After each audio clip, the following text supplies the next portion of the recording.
Good morning, good afternoon, good evening, everybody. Thanks a lot for joining us. We're here, we're live, hopefully loud enough for a Sunday night, probably for most of you. And we're here for some Sunday Sorare Rivals primetime action. I think this is the third time we've got it up and running. And I've got to say, guys, we've got an all-star cast. We've got a SO5 lineup. It's not quite complete yet. We've got a DNP at the moment, but we'll probably fill that out later on. First of all, join us. It's been here quite a few times recently. McBride Ace, McBride, hail, hail. Good to see you, mate. Oh, hail, hail. How's things? Aye, not too bad, my man. Also joining us for the first time on the channel, I think in forever, certainly. But normally on Sorare TV with me once a week, we've got Jeremy McGann. Jeremy, good to see you, mate. Hi. Good to see you, man. Thanks for having me. Monday here in Australia. Welcome to tomorrow. Welcome to tomorrow. And our fourth man we've got on at the moment is Mr. Sorare Rivals. I don't mind anointing him that live on the interweb right now with everyone. But when I think about Sorare Rivals and I close my eyes, there's only one face that comes to my mind, and that is, of course, Trippin' B. Trippin', my man, good to see you. Great to see you. Great to be with y'all. Thanks for having me. And the title is Zap Daddy or Zap Father. So, yeah, of course. Zap Daddy, of course. How could I misspeak? Forgive. Cheers, guys, boys. good to see you all. And cheers indeed. We've got 3 games on Rivals Primetime for tonight. So if you're joining us in the live chat, send the requests out. Me and all the guys will just be accepting everything. Anyway, I don't abuse. I don't really pick my battles. I just accept them all. Bring on all comers. So we're looking at PSG versus Brest. We've got Fiorentina against Inter. Both those games kick off a little bit earlier. And then 15 minutes after them, we've got Atleti at home to Valencia. All 3 teams are out. We'll kind of preview the teams. And we were just kind of chatting Rivals strategy and just life in general anyway. So as we're kind of talking through these next couple of games, kick off in like 20 minutes, I'm sure we'll all be just kind of getting off with what we're chatting about before anyway. But if you're in the live chat, hit the like button, drop the fist bumps, and let us know what games you're getting involved in. Have you got a streak on the go? What is on the line Sunday primetime for us? Let us know. But the first thing that I'll put on screen, and then you can pick up whatever you want to say, and I can breathe. It's Fiorentina versus Inter Milan, which is kicking off at UK time, 19:45. Yeah, this is an exciting one.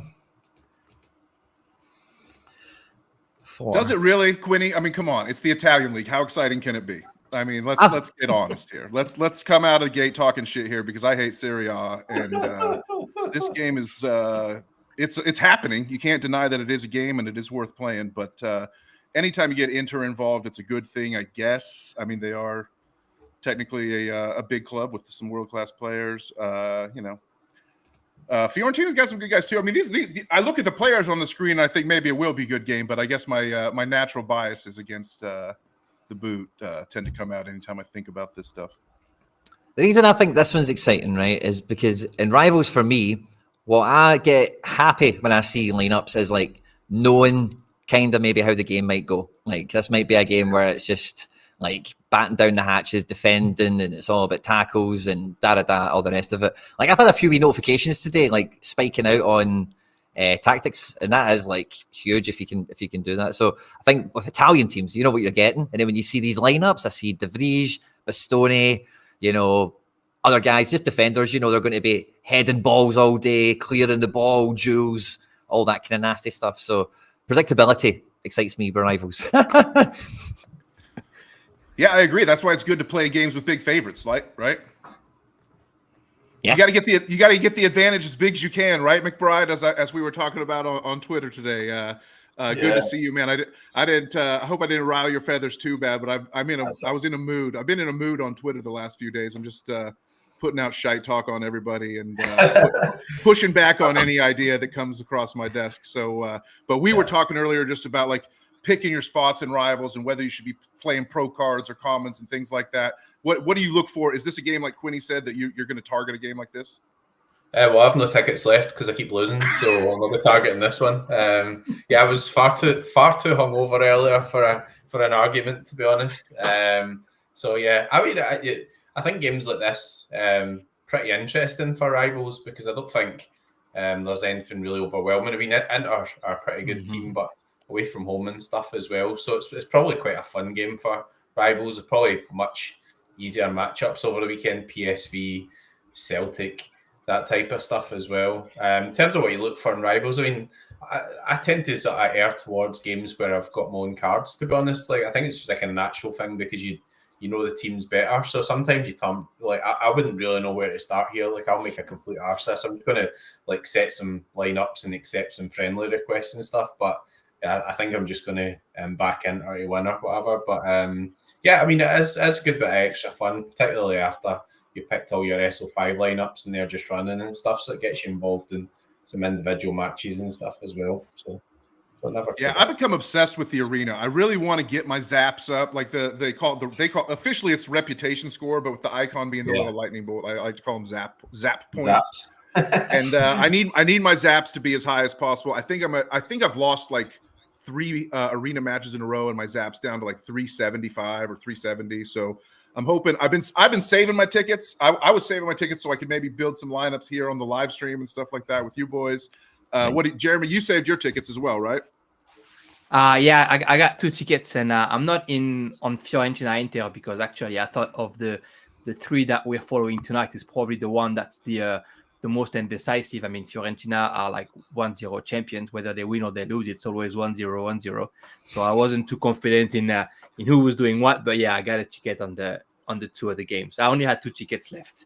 I'm chasing that 5-game win streak. It's like the 3rd time that I fail at 4 out of 5. So if I win the 2 today, I'm back at 4 out of 5, and then I can cry later when I lose the 5th. Mike Baston says the same thing in the comments there. I wanted to say though, you got this Fiorentina. We're 7 minutes away from kickoff in Peru. I mean, come on, guys. Atletico Grau versus Alonso Atletico. I mean, are we sleeping on the Peruvian game here on a Sunday night? Yes. Yeah. Right. Yeah. No doubt. As much trash as I talked on Italy, like the Peruvian league is not markedly less compelling. Fair. I think like McBride hit the nail on the head for me. Is like you need to be able to, and that's what I meant kind of a wee bit. You need to have a sense of how the game's going to go a little bit to get in the arena, because getting that L hurts. It changes the rest of the day. Really, in terms of what you might be up for playing or not, all of a sudden, So you definitely want to pick your battles, I think, with that. And in these games, like the first thing I'm thinking about when I'm looking at this is trying to find like who would be the highest scoring defender, mid, and forward. And I'm actually scratching through trying to build a team now in this game, and it's not that clear cut. It's actually quite an open fixture, like you're saying, Jeremy. It could kind of go either way. I think there's going to be a lot of defensive AA just to be stereotypical to it, but it's getting the combos right. That's the tricky piece. How's Pavard been doing since he's been at Inter? I didn't even look at his scores. I really like Pavard. He's on L1541. Wow. And his L5 isn't that bad. It's like he's got a spike in it, but it's sub appearances and stuff. Yeah, against Fiorentina, Pavard is probably one of the players I back up on that team. And Thuram, because if you're going to pit a striker who can do something out of nothing, I think Thuram is one of them. A lot of times what I'll do when I'm looking at this page and building a Rivals lineup is I'll get really, really granular with it. And I'll like go to, if I'm trying to decide between 2 or 3 guys, like which defender on this back 3 do I want for this match? Like I'll go to like each guy's page. I'll sort out their AA in starts only, on the road only, and try to really isolate like the situation that they're in and see if there's any difference there. Like does one guy like the 3rd overall, but on the road he's the highest, stuff like that. I think it's very valuable.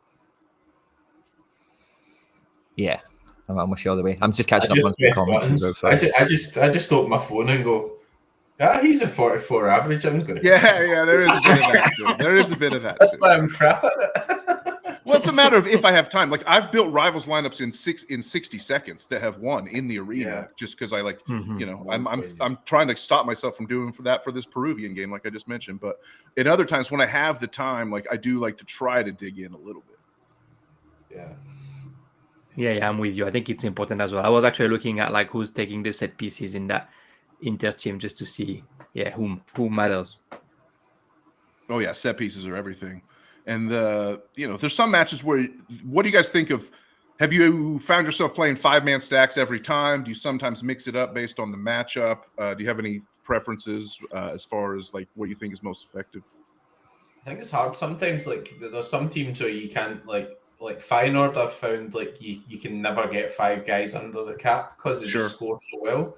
So that's kind of interesting. The other thing as well is that like obviously you're taking a big chance, but if you sub somebody on, then it doesn't count the points, etc. So, Right. like if you're playing Feyenoord or whatever, you just pick the worst guy from the other team and then take a guess at who's going to come on. Obviously, Right. that means they're not scoring any points until they come on and that sort of stuff. But it's quite hard, I suppose, to pick the right guys from different teams. But so that one I lost earlier was quite interesting because the guy picked, like, he had a rare of the guy who was playing the away team and he was a penalty taker. So he was obviously going for a high scoring match and that worked in his favour. Because as soon as the guy scored the penalty, like there was like virtually no way I could beat him because he had pretty similar players to mine, and I ended up just subbing somebody in and getting absolutely trounced. Guy never even came on. So it's quite interesting to think about what the possible differentials will be, because most people will probably go for a 5-man stack if they think one team's going to win.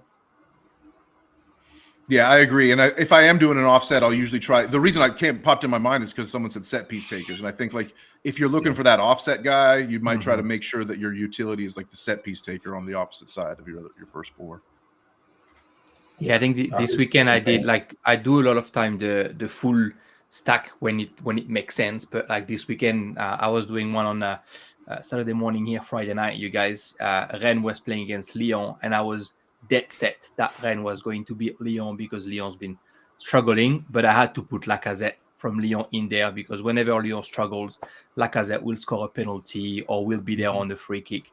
And mind you, he scored. I mean, I still lost all my games because I couldn't play the Rennes players that were the best because I have the red cards. But yeah, I think it's when you like you're saying, Trippin, when you find the guy who you know whatever happens will score, like the game will do after Paris against Brest. I had to put a Brest guy in there because he's unbeatable. So when you find the right guy, you just want to play it because you want to win. Yeah. Well, I guess should we build this Fiorentina Inter, or does everyone kind of know? Is it Inter stack here? Do you fit any Fiorentina guys in? Well, I to answer the question in kind of both ways, like I very rarely go a 5-man stack. I quite like splitting the keeper. I quite like taking the keeper from the opposition or something like that, depending on how the game's shaking out. But I think it's a good way to get a good differential if you know the game, especially like you do know, like, oh, that guy. Like we're talking about Pavard. Like I'm looking at 3 Fiorentina players and 2 Inter players in this team for how, like, what goalkeeper I think is going to score the highest, what defender, what mid, what striker, and then best kind of cheap guy thereafter. It's kind of how I'm attacking this one. Sometimes that offset goalkeeper is the cheap guy, which helps you kind of double in that case for sure. As long as you avoid the guillotine, that can work, right? That guillotine is obviously what you're worried about, but no doubt. Yeah. It's tough for me. It's tough for me to take an underdog keeper for Fiorentina, Terracciano, who's a 55. You know, like if he's a 45, that's a lot more palatable to me. But I get it. Yeah, I think, but like, if you see the AC Milan Bologna game yesterday, Skorupski saved a penalty, got 60, and I think, you know, like Milan, it might have been a draw, but Milan might have won the game or something. You know, so like you kind of, like, as long as you get a bit of AAA. I don't know. Sure. Goalkeepers are goalkeepers, you know. It's a good 50-50 to have against your opponent, you know, if you do get them picking like the Sommer. Like I'm going with the Fiorentina keeper personally. On this one. So yeah. Yeah, I mean this is obviously like the dawn of the Rivals era in Sorare is kind of like a step towards the direction of DFS, obviously. I came to Sorare from the DraftKings DFS world where I was playing, you know, like all these contests, hundreds of dollars of contests per day and stuff like that, in head-to-heads and tournaments and stuff like that. And like you would do these what they call showdown slates where you have like 6 guys, and instead of 5, it was like SO6, and like you work against a salary cap. And this game reminds me so much of that, so it's great. Like I kind of burned out on DraftKings, which is what brought me to Sorare, but it is nice to feed that like daily bug a little bit more. And it's cool how like all these different strategies are emerging. Sort of, there's no dogma, there's no like established wisdom necessarily, because it's a brand new game that we're all learning together. And like McBride mentioned the thing of like playing a guy off the bench intentionally for a PSV, you know, for salary cap purposes, and then knowing that you just have to guess the right sub who's going to come in later. I think that's like it's a risky strategy. It's not like the best strategy ever, but it's just compelling when like decisions like that are put in front of you, like in this style of game. So I think that's pretty cool. And I just think Rivals is great. I think the issues are coming. The surprise to me when Rivals launched was the way that what we didn't necessarily know for sure, but we kind of discovered was the way that if you play an all commons lineup, then you'll go against an all commons lineup. So now it comes almost like a disadvantage to have the pro cards if you only have one or two of them. And that's sort of where the emerging, I think that's the current biggest like debate or tension in the community when it comes to Rivals. That's something so that's kind of what Bride and I were tweeting about earlier, as I referenced earlier. So yeah. I wonder if it's like, did I get? Oh, go ahead, Brad. Go ahead.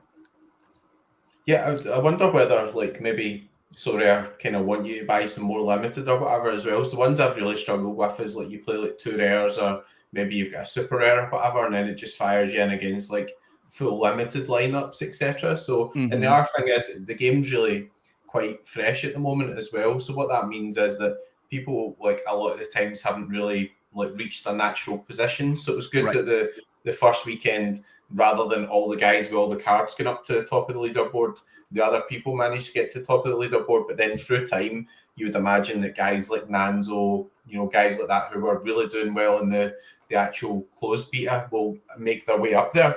But the problem just now is you look and it's like Nacho Harris and the other guy who's top have played each other 20 times.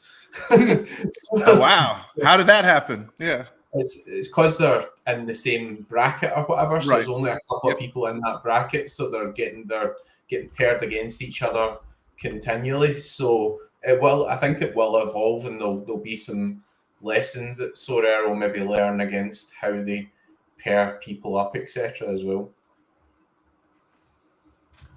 Definitely needs to be a wee bit of development with that. I'm not too sure what the kind of solution with it is, that whole divide of the different leaderboards and the different kind of areas you fall into. It's definitely one I'm sure we'll be batting around with the chat as well as we go through it. But looking at the PSG game, just because we are against a wee bit of the clock here, it kicks off in 12 minutes. There's only actually 2 defenders available for the PSG game. Donnarumma is the cheapest goalkeeper in this one as well. So it's a very funny team to build, because it's just not many. I don't know. This will be a wacky one. There's a lot of good scorers in the Brest team as well. What do you think about this one, Jeremy? Let me build a Yeah, I was building it just before we got live. Yeah, he's playing Luis Enrique for PSG is such a weird coach. But yeah, he's playing Zaire Emery at right back. I've put Donnarumma, I've put Lucas Hernandez, because Brest is a team who defends well and plays well in counter-attack. So PSG is going to have a lot of the ball. So that Lucas Hernandez is going to have a lot of passes, because the ball goes a lot through him when he's in centre back. So that's why I put him. Obviously, I put Mbappe up front.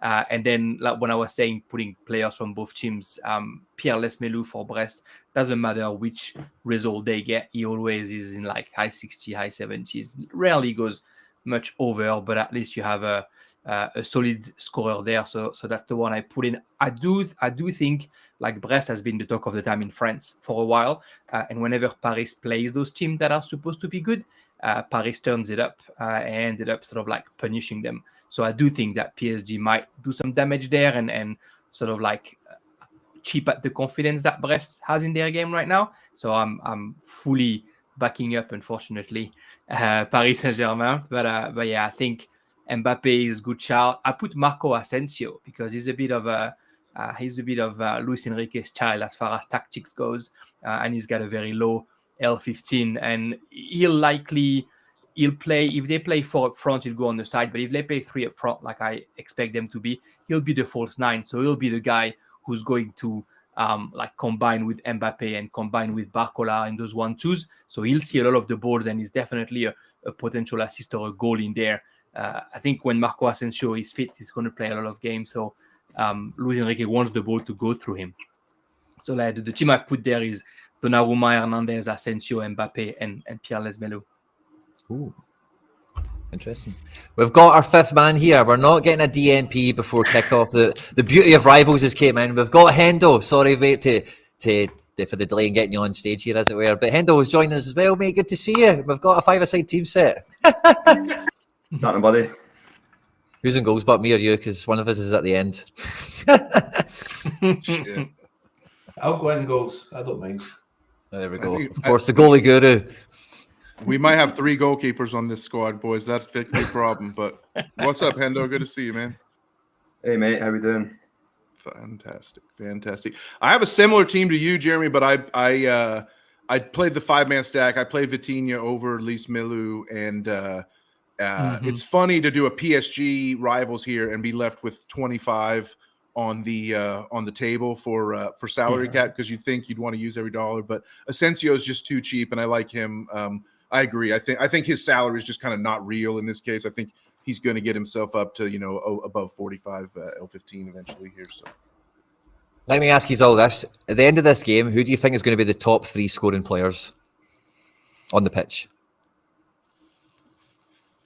Mbappe, Asensio,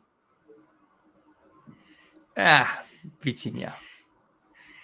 But you didn't play him. I know he's the best 6 there in there, and I think he's a gamble. But either he scores a goal and gets an assist, or he gets red carded because the midfield might be overrun. Sure, just because he can, right? Yeah, that's exactly right. I'm just going to go for a PSG stack. I think, like, you're right, Jeremy. Like, a lot of the times they turn up against the best teams, so I'm going to go a bit different and play Donnarumma. I'm going to play Beraldo just because, like, just out of fun, basically. I'm not even entering the arena. I'm going to play Vitinha, and I'm going to play Moani and Mbappe and just hope PSG wins 6-0 or something. Shite tactics, but who cares? No tickets left, I don't care. That's the strategy. I think the tactics comes into it as well, because my PSG team is totally different to, I think, most of what you guys have said. I went with Donnarumma Hernandez as well, of course, but I went with Zaire Emery as my midfielder, and I went double attack with Bradley Barcola and Mbappe. Joga Bonito projected to smash it. Let's go. I think in a game like this, see, because a lot of the decisions are kind of made for you. Like Donnarumma, most people are going to captain Mbappe. It is finding the, where's the split in this. It's going to be tactics, and it's going to be these 4th and 5th players that we're kind of chatting about, So that's the kind of angle I've went with it. It's try and smash a wee bit of philosophy, a wee bit of tactics. Maybe that helps out. I mentioned draft is a good child. Zaire Emery, obviously. I mean, I don't like midfield cards playing at fullback positions. I mean, I get it. They're going to smash. They're going to be in possession the whole time, so it doesn't really matter. But I think I mentioned DraftKings earlier, and like it gets to the point where there's sort of like all the community, the ownership, and the decision making sort of coalesces onto like 2 or 3 different, like, sort of, this is the lineup, and it's like you're either playing this lineup or that one. You're either playing like the lineup that Jeremy just put out there, or you're playing the lineup that Quinny put out there, and one of those will probably end up the best, but it's very rare that some other lineup other than those 2 is going to be the best, because there's just an optimal way. And so I'm really interested in like the emerging industry that comes about with like Sorare content as it pertains to rivals coming along, and like, is there going to be sort of like daily sites that pop up and be like, okay, here's like your best optimal lineup for every rivals match for the day ahead. Now it's a little bit tougher because you don't know the 11s, but in NBA and Major League Baseball and NFL in the United States, like there's this whole industry of just like giving you the optimal lineups and projections for that night's slate, the morning, 19 hours in advance and stuff like that. So easier with those sports, but I do think some form of that is going to come to Sorare Rivals for sure. Let's. I'm sending challenges to all you for these matches as well before I forget, because I forgot to do that before when we've done this show, and I think that makes it better. Check out the leaderboard, because someone in the comments pointed out Nacho Harris, how the mighty have fallen. He's tumbling down. He's tumbling down like the walls of Jericho. Love that. I'll get that on screen in a moment. Sorry, I'm just trying to get these because we're 5 minutes away to kick off for the first 2 games that we've previewed. And I did a rival stream a couple weeks ago on Trippin' So Rare channel where and Laird was in the chat, and he was like, I was building a lineup like right up to the deadline, like seconds to go, like before I hit submit, and Laird, like I nearly gave Andrew Laird a heart attack just watching. I can imagine. I'm sorry I missed that, buddy. That sounds good. Tiki-taka, Ian Soware. Come on. Pick shots on goal. Don't go tiki-taka. Shots on goal. Yeah, I went shots on goal. Yeah, for shots on goal. Mbappe will get you shots on goal by himself here. Fair. Yeah, whether you get Mbappe, Asensio, Barcola. Yeah. They are good defense, Brest, but they also have the goalkeeper scores that well for a reason. He has saves to make. Yeah, good point. Magic. Jeremy, I can't find you on. I found Trippin there. I've just challenged you. Have you sent me ones? Yeah. I think you're the only one I can't find on the wee search thing. Just by T-Prez scrolling through, because it's quite. Yeah. Oh, T-Prez. Yeah, of course. Aye, that's fine. Number 2. Sorry, mate. Awesome. Did anybody get in the arena on this one?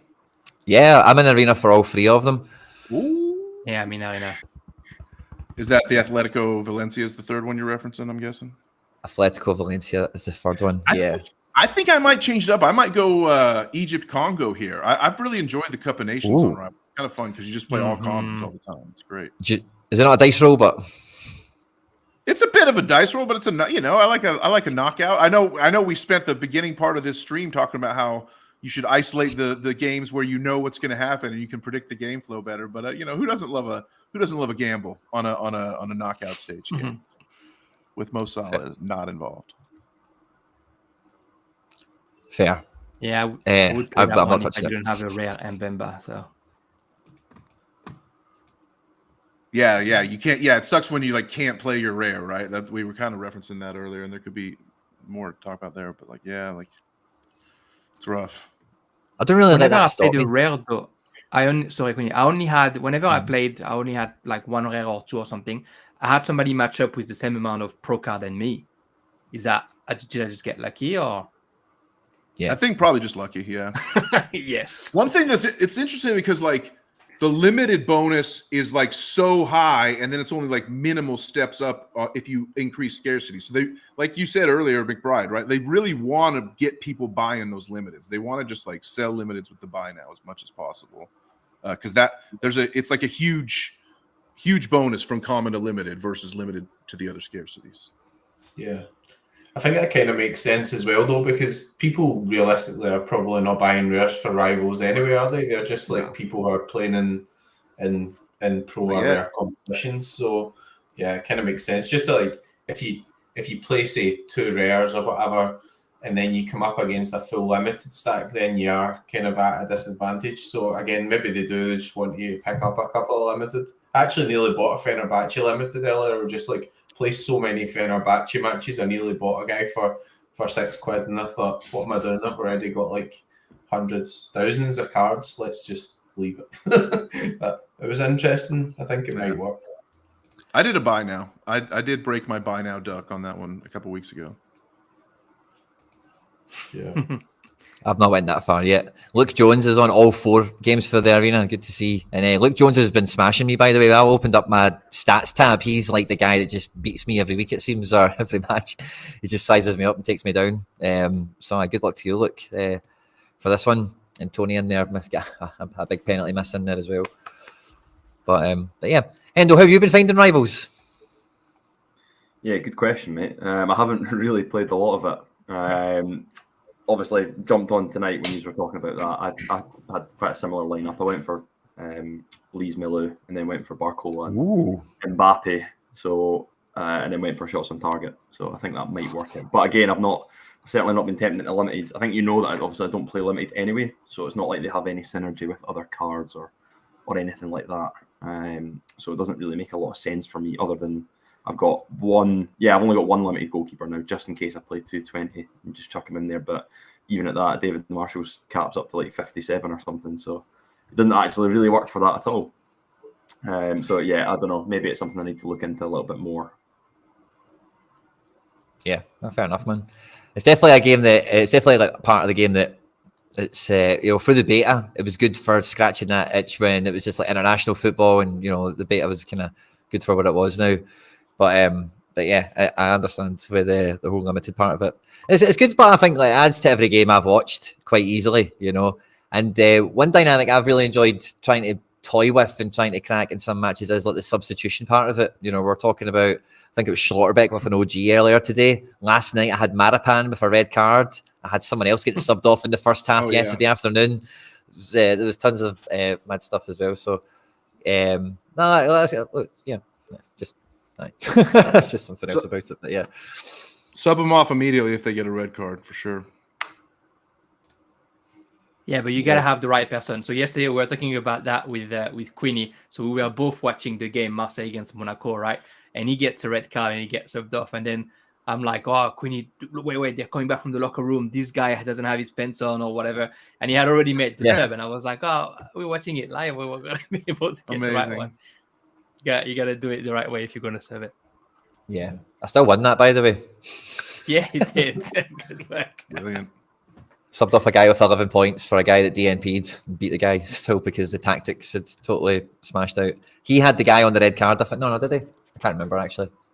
No, he didn't. The second guy, no, I don't think he had a red card. He had a full 5. He did good. Simon was in the chat as well. This game here is going to be a lot harder to call. You know, those kind of things I was kind of saying out there earlier for the chat for you guys, whatever. You know, who could be the, you know, what this does not look like a game that gets a lot of high scores on it. You know, if you actually think realistically, Atletico Madrid v Valencia at the end of this game, how many people will actually hit above 60? Probably not that many, you know. So it's maybe, you know, slim pickings, isn't it? It's only going to be maybe 1 or 2 combos that can really kick in here. Yeah, this is almost everyone should have the same lineup if they're playing sharp here, I think. Ooh, big statement. Yeah, man. Who'd you have? I haven't built it yet. I'm building Egypt Congo. I'm building Egypt Congo. My fault. Yeah, sorry about that. Who'd you? So before we get to Atletico Valencia, just a bit of AFCON then. In Egypt Congo, who'd you have going through? We got 2 minutes before we have to focus. Give me the Congo. It's a toss-up, but yeah, I'm with you. No Salah. Give me the Congo. Why not? A lot of firepower in that team. Yeah. Yeah, the firepower. And you got Mbemba in the back. Like, if I didn't have Mbemba, I'd be in there. But yeah, and Mbemba has really done well defensively with those guys. And it's the 2 only teams in AFCON who haven't actually won a game yet. Egypt has done 2-2, 3 times, which is like a first. And Congo has not won either. So it's a bit of a toss, but Egypt has been so shit defensively. Right. Yeah, I got a Congo. Anyway, that was our African deviation.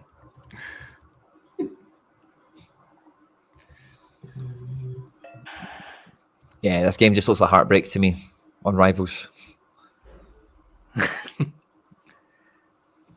Just looks like one where there'll be a penalty conceded by somebody or an error led to go, or it'll all be upside down. Well, I mean, it's Simeone ball, man. I mean, it's like who can get excited about this? You know. Oh, you're talking about Egypt. You're talking about Egypt Congo. Sorry, I thought you were still on Atletico. Yeah, I mean, it's knockout ball. This is, I mean, it's freaking an international tournament. It's not. You're not watching this for good soccer. You're just watching it to be entertained. It's like MLS. Oh, I may be able to watch that actually. Oh, we've got a 6-man ticket. 40 minutes. 40 minutes. McBride will have a ticket. Yeah. Oh, you're not going to catch kickoff for any of these, I don't think. No, I know. I'm already in the arena for River later as well. So, because like one of the things I do if I only got a few left is like rather than play free at the start of the day, I try and split it out across the day so that I've actually got something to do later. So I don't want to be like speaking to the wife or anything, obviously, right? So you don't go that far. So make sure I've got something to do later on. I like that. Solid life advice. That McBride Ace on YouTube.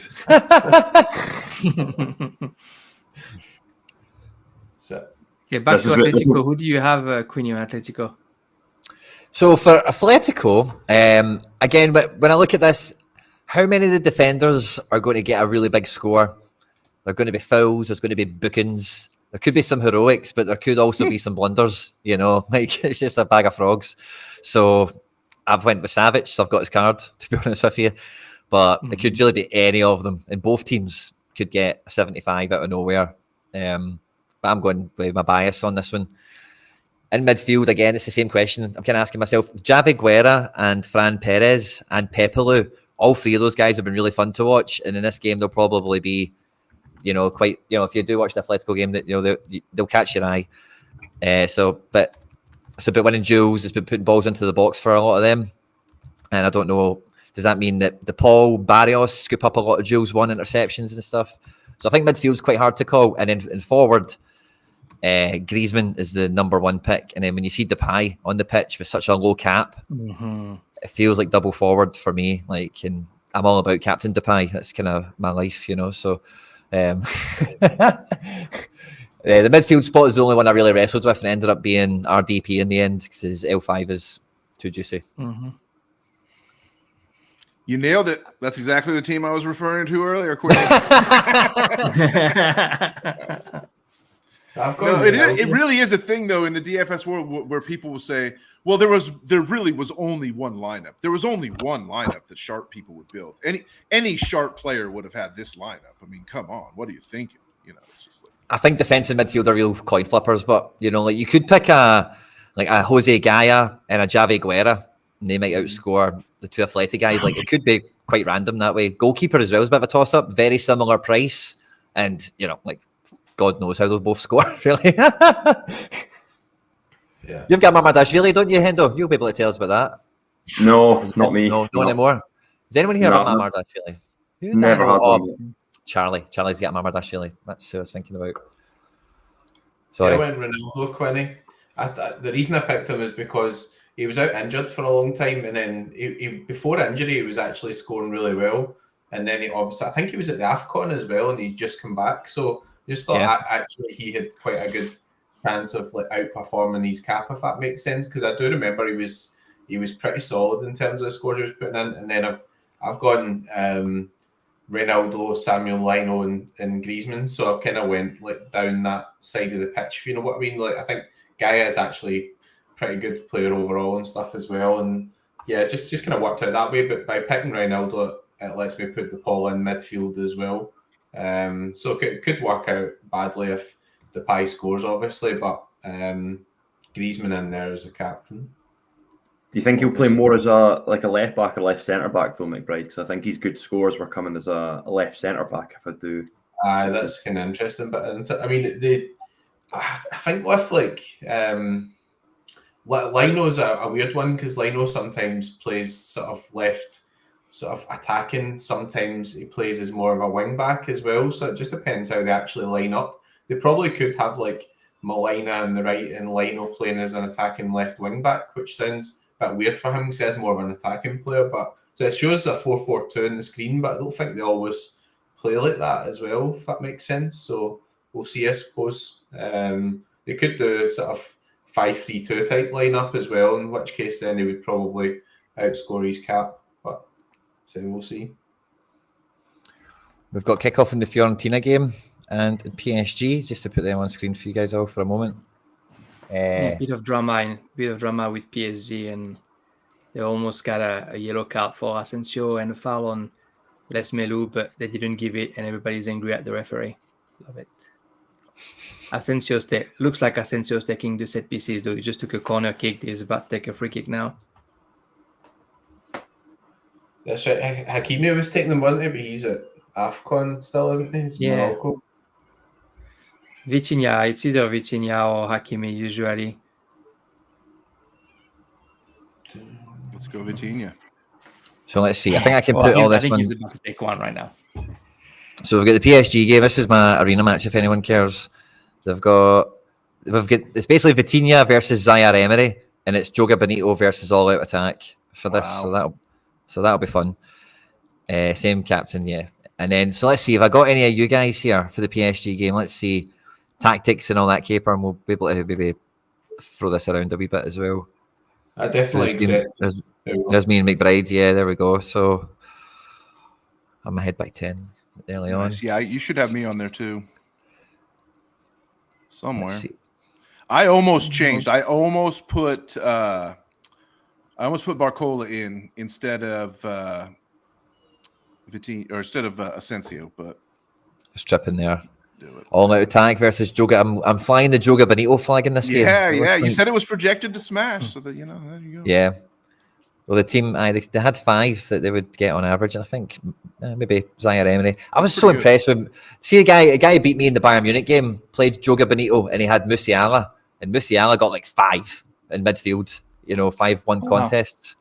Yeah, so when I see Zaire Emery right back, I just get those kind of vibes of Musiala, like in the mid, that kind of playmaker style from deep. Beat somebody, go by into space, kind of thing. This isn't loading any. Oh, there we go. Let's see. Try and get them up. We've got Trippin. We've seen Trippin B. Back. No, we've had it. It's after this bit. It doesn't load. Oh, right. Is it just going? Yeah, it's just stopping here. Oh, there we go. Yeah. You have to like switch modes and stuff. They need to auto refresh a little better. I do have a lot of. There's me and Jeremy. So Jeremy, you're in the dust already. Jeremy went with Lemieux, obviously. Marco Asensio, all out attack. Cred on the line. T-Prez. Wow. You stayed with Lise Melu, Jeremy. Even when I kept him out.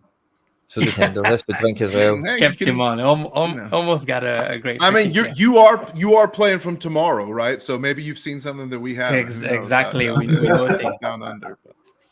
So what do you think about this then? One rare versus one super rare. Who's going to win? Me or this guy? You got him. Let me see the rest of his lineup. He's went with Mkhitaryan, Lautaro, and Carlos Augusto. See, this is where your goalkeeper differential idea comes in so strong. Like, I love it.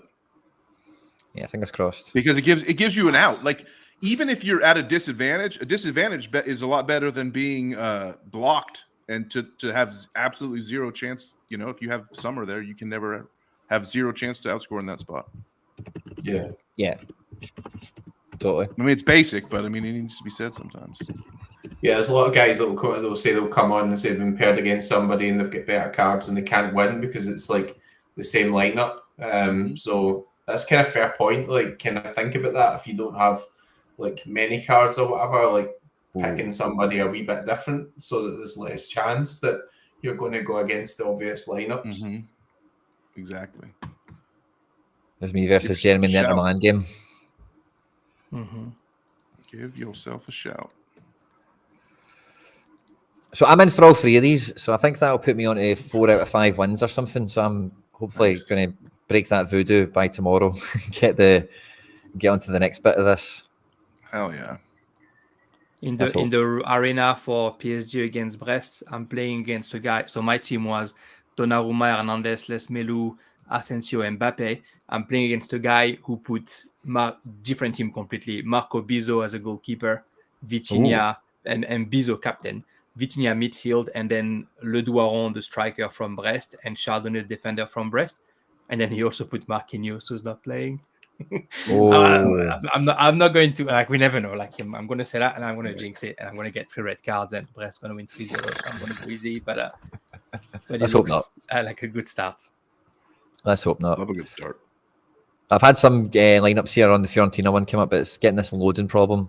I maybe can't accept all comers. Maybe when we do this primetime one, it just makes it so hard to scroll through.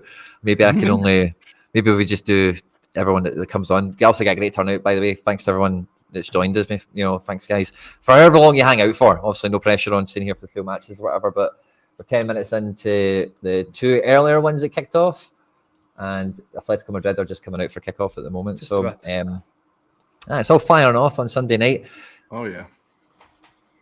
Where would you rather be than right here, right now with us? Come on. On a Sunday night. Sunday night football, baby. I did jump in the arena with my Congo stack. So I put my zaps where my mouth is. Oof. Good work. We'll see. Yeah, should get the lineup reveal here shortly. Pretty excited.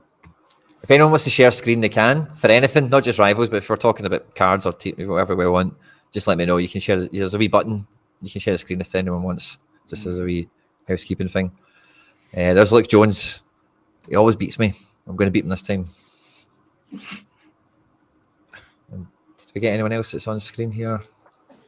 Oh, you got we've seen this already. 3 rare for your Atletico Valencia, Quinny. I look at our matchup right now. Yeah. I'll show you the team. Are you in the arena? Yeah, you're in. Yeah. I guess it must be locked in. Kickoff has basically happened, I guess. So there we go. This is the guy I'm playing again. This can't be the guy. That won't be in the arena. That'll be a request, won't it? But yeah, the UI for sharing like all this stuff isn't great. It's fine, but if you've got lots of requests, it's too hard to find definitely have a good shot at it later on. Obviously, we've got some scores ticking out, the tactic differences show, and all that kind of fun. Oh, yeah. Wonder if we click on it here, if it makes it any easier if I do that. Yeah, it does. I think it does take you straight there. Yeah. I should have suggested that. You got a lot of rivals though. Yeah. Do you guys keep track of like who your biggest rival is? PK. Yeah. I think everyone's biggest rival is PK. Which he's my biggest rival in real life also, so it's great, That works well. Yeah. That crap he pulled with Cesc Fabregas has just and then just breaking Shakira's heart. He's 0 for 2 in my book. So.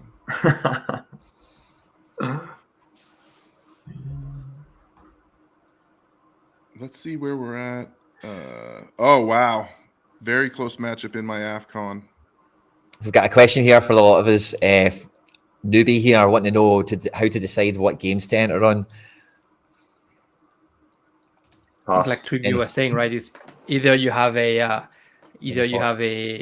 clear favorite, or you have something that that maybe others don't. Like if you really follow a league, or if you know, like if you've done your homework on the team, like we were saying, the set PCs and the guy who always scores and that kind of thing.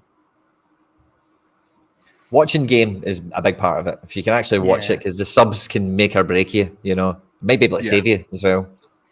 Yeah, I think if you're playing like high level arena, like if you start to get up in the 500s and 600s on your zaps, and you're like, man, I need to start like paying attention to every single, like every matchup counts. I can't throw any of these tickets away on probables. Like, yeah, it gets to the point where you better make sure you're watching the game if you're playing for sure. This is thanks for sharing the screen, Quinny. I popped up my AFCON arena match here. Tight matchup. It's I've got a full Congo stack against a 3 Congo 2 Egypt.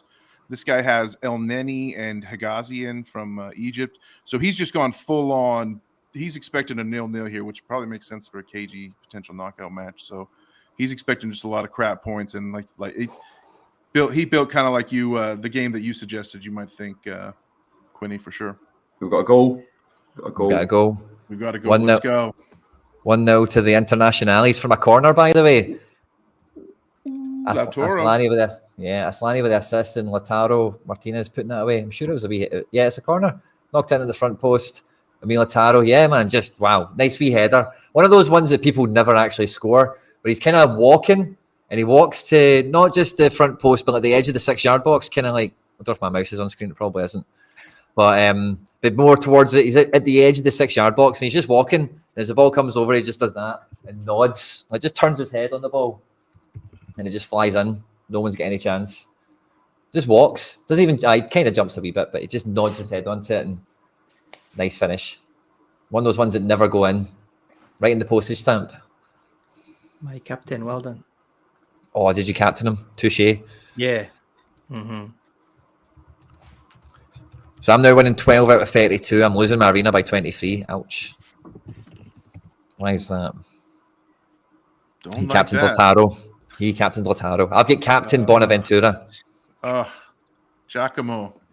Well, they're going to get, both sides. You're betting both teams to score there, right? So, let's go, Jock. Yeah. Check and goal, possible attacking foul. Oh, let's go. VAR giveth. VAR. Lautaro. Oh, well, it does deck a guy in the process, kind of, but the guy's a bit soft, if you ask me. I'd be surprised if the Italians give that. They're telling him to get up and get on with it. Is it standing? Hard to tell. 2 seconds. I think it is standing. Yeah, standing. There was a very interesting one in the Trash Premier League yesterday, for Aberdeen against Hearts. Yeah, it was the Hearts defender ran across Miovski and then had his heels clipped. Miovski scored an absolute peach, and the goal got chopped off. A bit of an interesting one by VAR as well. VAR in this country is a laugh, man. Just scrap it. You see that thing in is it Anderlecht or whatever? They're replaying a game. So one of them went to court and they're actually replaying a game because it was such a big error. They're going to have to play the game again. So see if that happens and people start suing VAR, they're going to have to actually scrap it because it's just not going to work. You're going to have like Liverpool going back and saying, "Oh, we're going to sue the Premier League for that one where they made the mistake and he was 2 yards onside against Tottenham, the one away from home." It was just like they said, "Yeah, I'm happy with it," and the guy started the game again and said, "Who was it scored? Salah or something? I think was it Spurs?" So you're going to find a lot of that stuff. It's just a can of worms for me. There's definitely, I feel like if the door was open for legal action, that game specifically would have seen it happen. Yeah. The maddest one for me is obviously it's almost like the domino effect from the one time that goal line technology hasn't worked, and obviously that relegated Sheffield United, kept Aston Villa up, and then from where Aston Villa are now, obviously I know Sheffield United are back in the Premier League, but it could have had such a massive domino effect from off the back of that. And again, that was just an incorrect decision. Like genuinely, it was just incorrect. Yeah.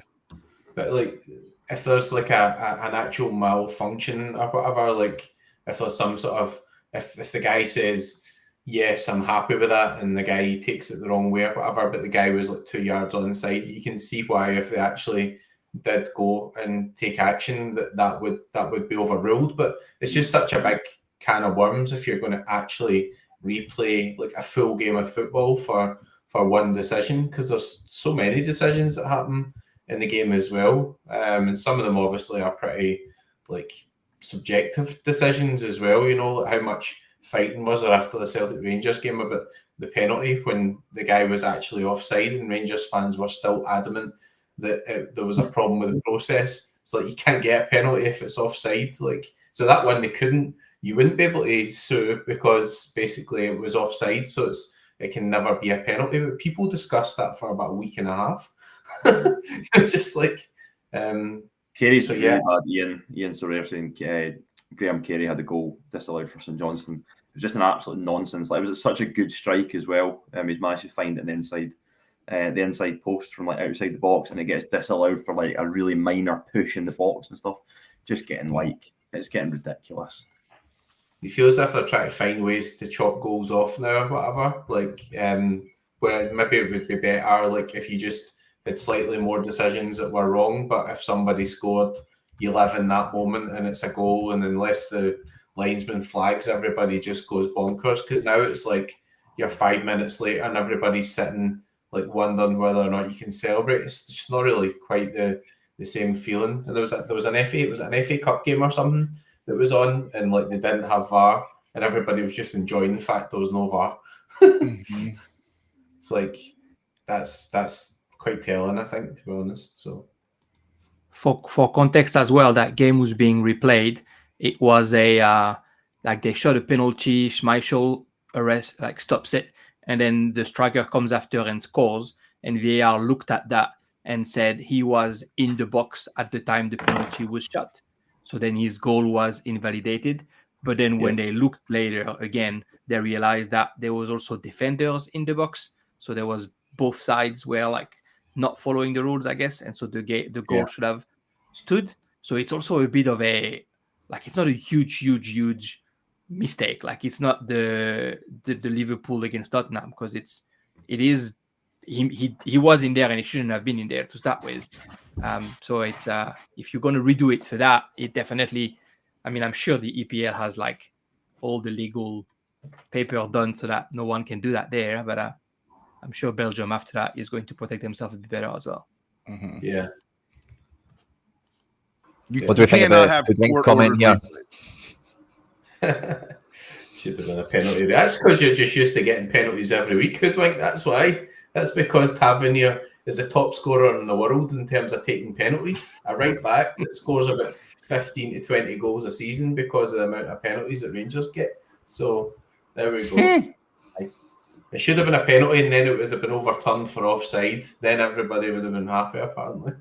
Let's go. I was going to wear my Rangers shirt today, but I didn't. Just for you. I didn't want to piss anybody off. You have one? Having a fight in Twitter then. Ever since Charlotte FC signed Scotty Arfield, I became a Rangers fan. What can I say? What? Sorry. It's the worst reason ever. Scott Arfield, come on, man. I love Scotty. He's the man. I met him. We're not talking about Paul Gascoigne or something. I do. I love Gaza. I love Gaza as well, for sure. but he's man. I love Scott Scotty. Scott's a good guy. I had the chance to meet Scott. I really enjoyed meeting him. So I can't say a bad thing about him. It's ruined my night, mate. Ruined my night. Scott Arfield.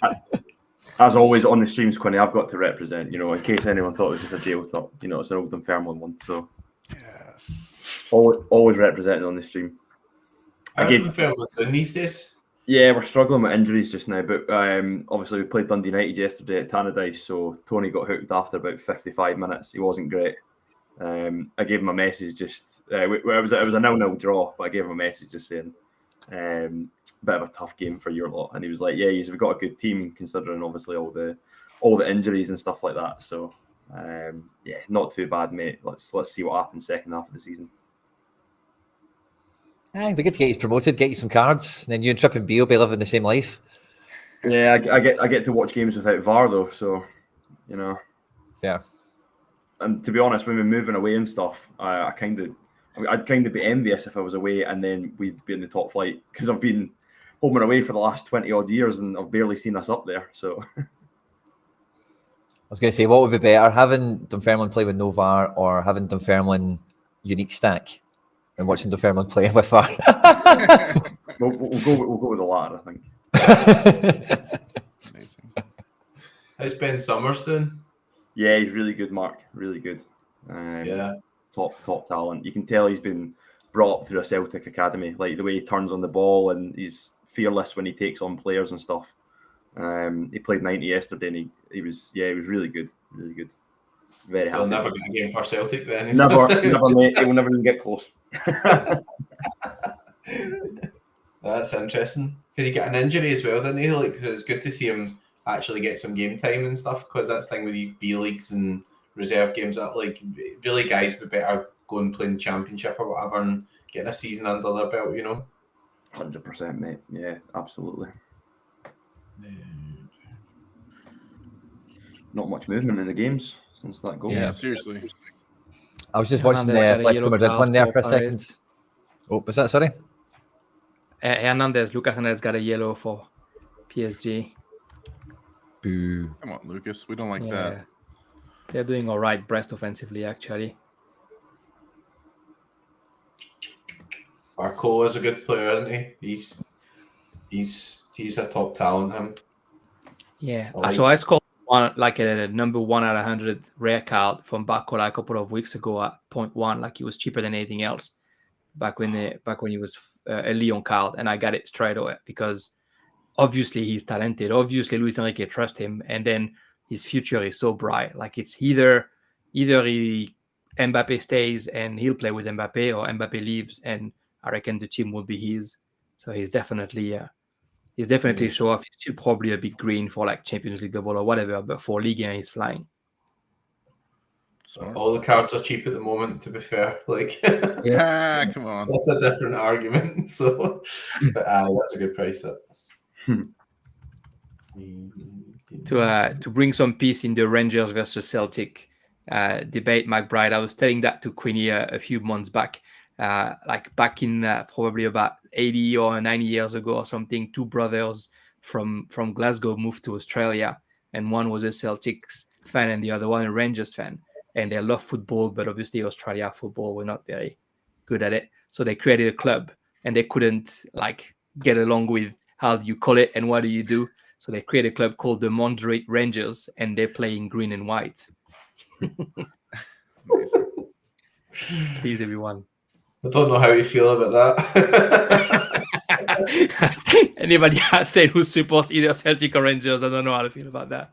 The hard bit is trying to get around the fact of you're going to have to sing Rangers songs, like the Rangers are here, or whatever, that's the bit. Actually sing when they come on. I don't know what they sing, but if there's a Celtic fan involved, they probably have better songs. And all that sort of stuff. Quinny, you're a Celtic fan, of course you know what they sing. Celtic fans know everything about Rangers. No, that's Rangers in Australia that wear green and white. Rangers. No, because they'll have their own wee songs, but that's what I'm saying. Like, with that team, that's the bit I would struggle to get by, is still calling them Rangers, even though they're green and white. Still, you couldn't cheer for them. Like, come on, the Rangers! Like, couldn't do it.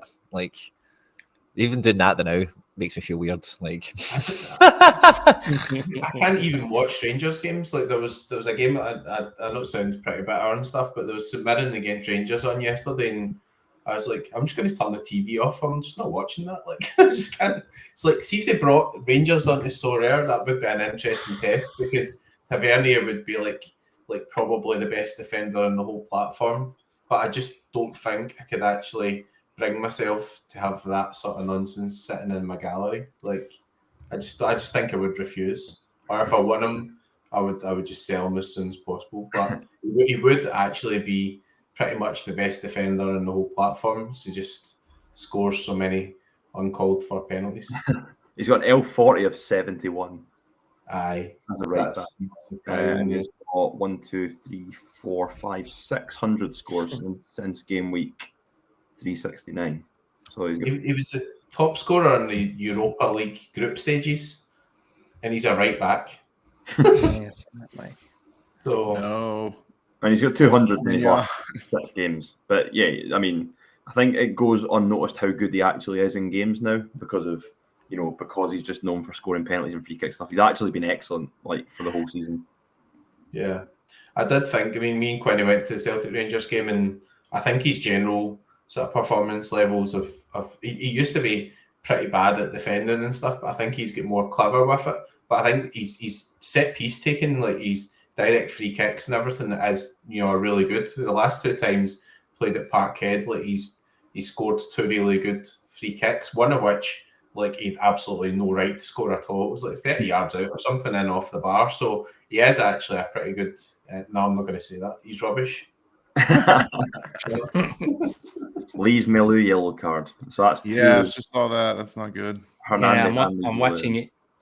I'm watching it live. It's not even a foul. Asensio just dived, but the tackle was from behind. So this Melu get the yellow.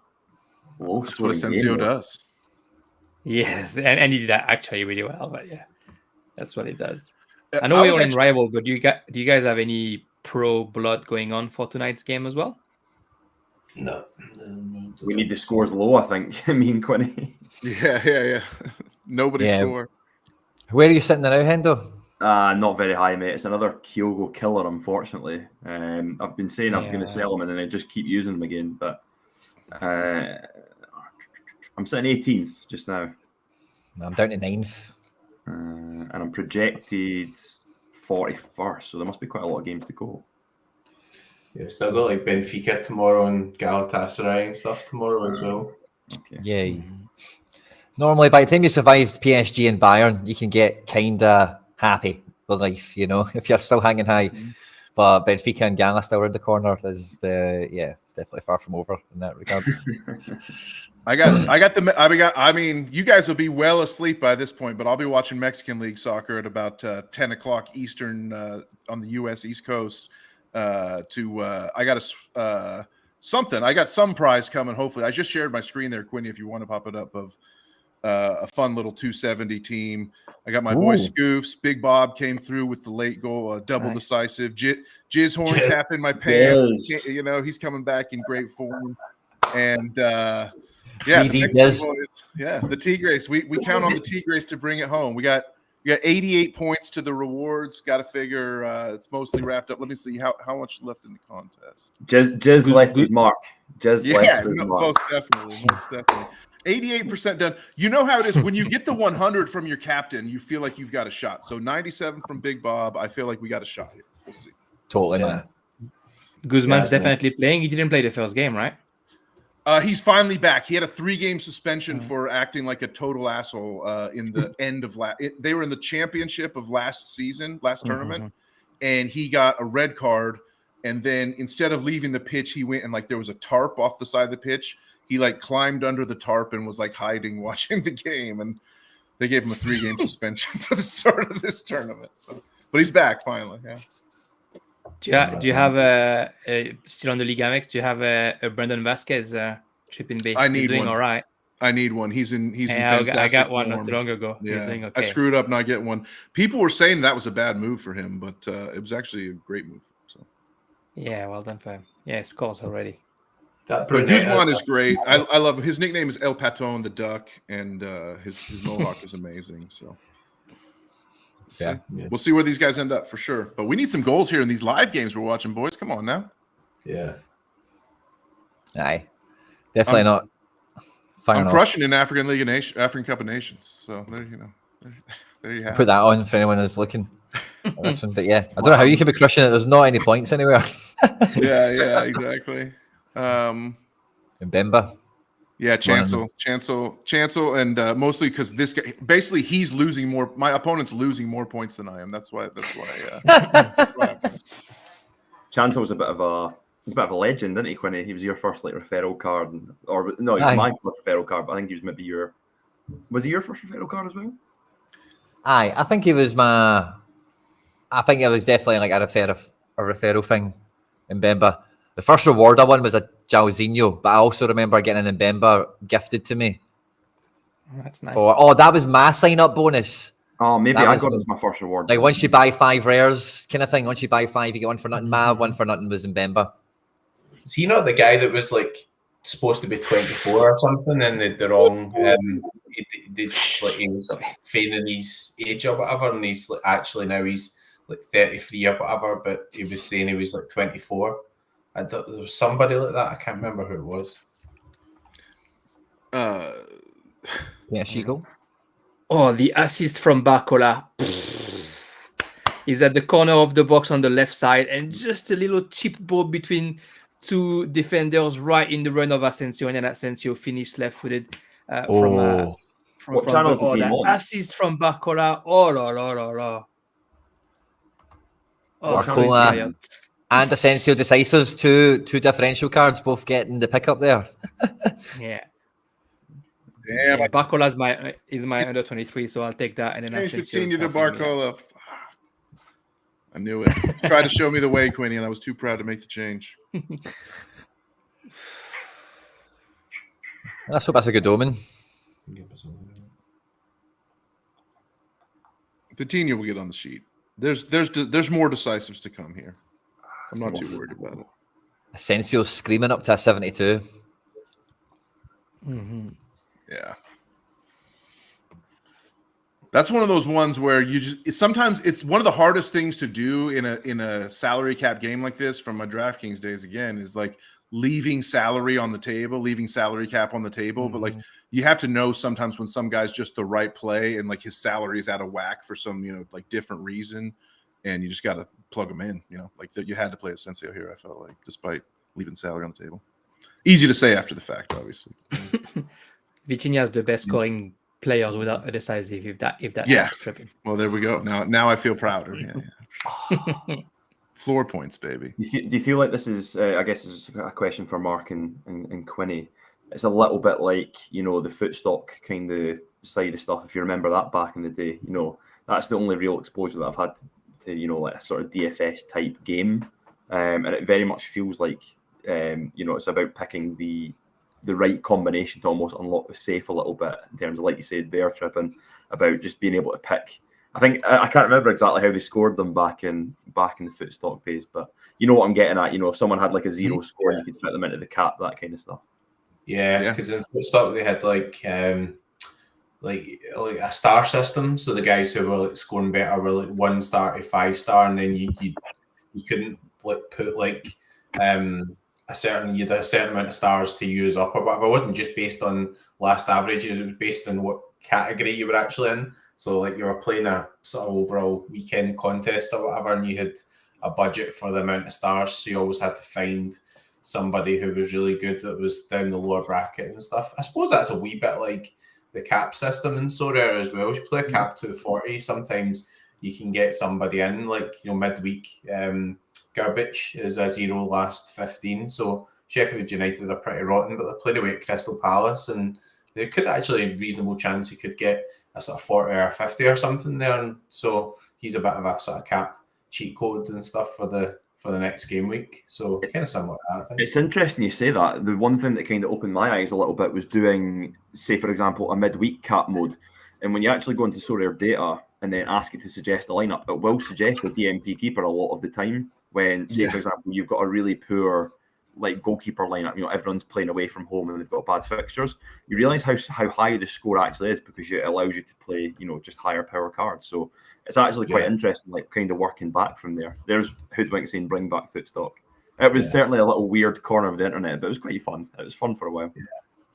So I can't remember what I was chatting about you used to have roulette, so you would like put in a card, and it was called stat roulette, and they would play against each other, and it'd be kind of randomness to it, and if you lost the card.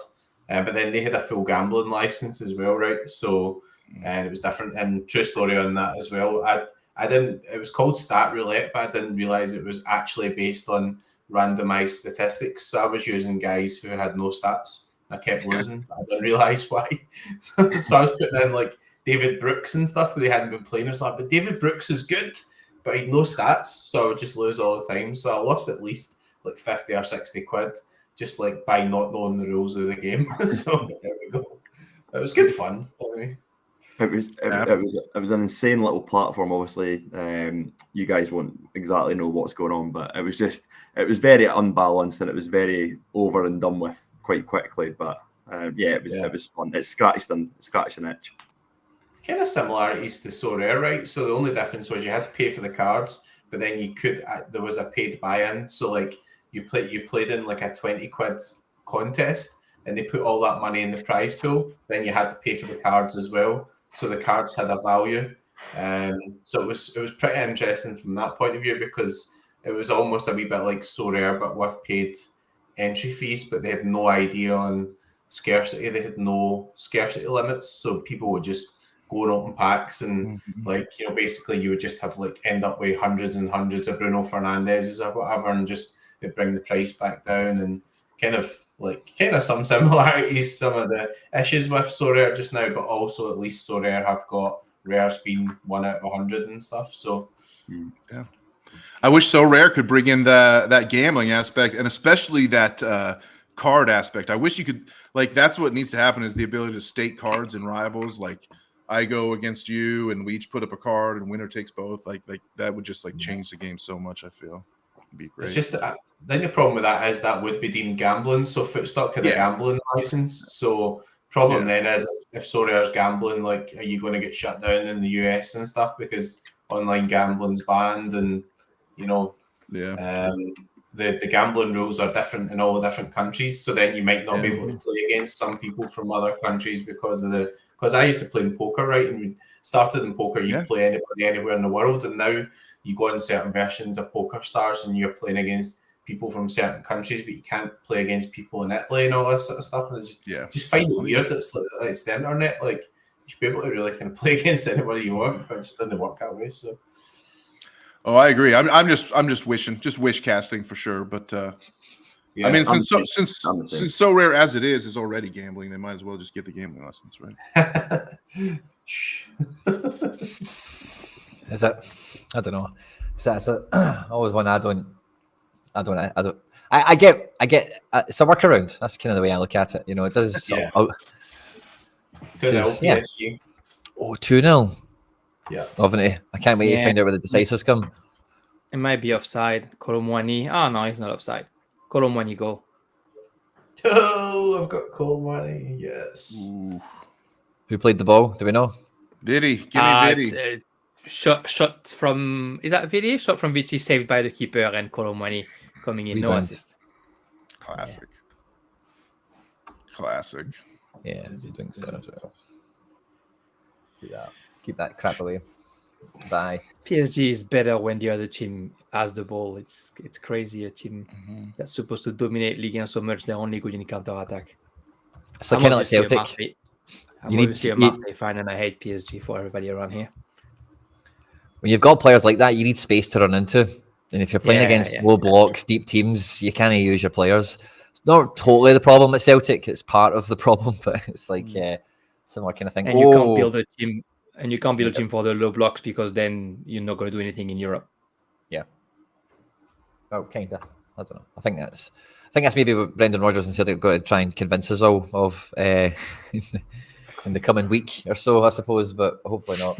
Were you one of the people booing, Quinny? Shame on you if you were booing a win. I wasn't there. You weren't there. course. But I'm metaphorically or I'm figuratively booing the result. It was absolute shambles. Do I get into too This much? winning all the time, isn't it?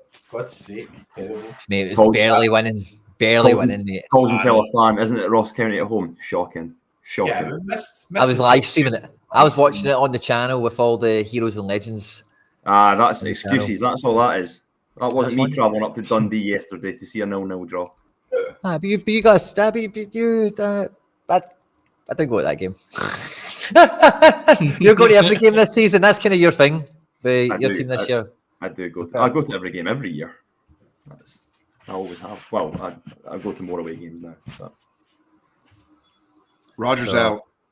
Rogers out. I kind of don't really want to say that, to be honest with you, but it does kind of feel like it's getting to that point. If we don't sign some players and start killing some teams. I don't think that's his fault, though, is it? Come on, He's the manager. Well, but the manager in modern football doesn't sign players. That's not the manager's role. Yeah. Ange did.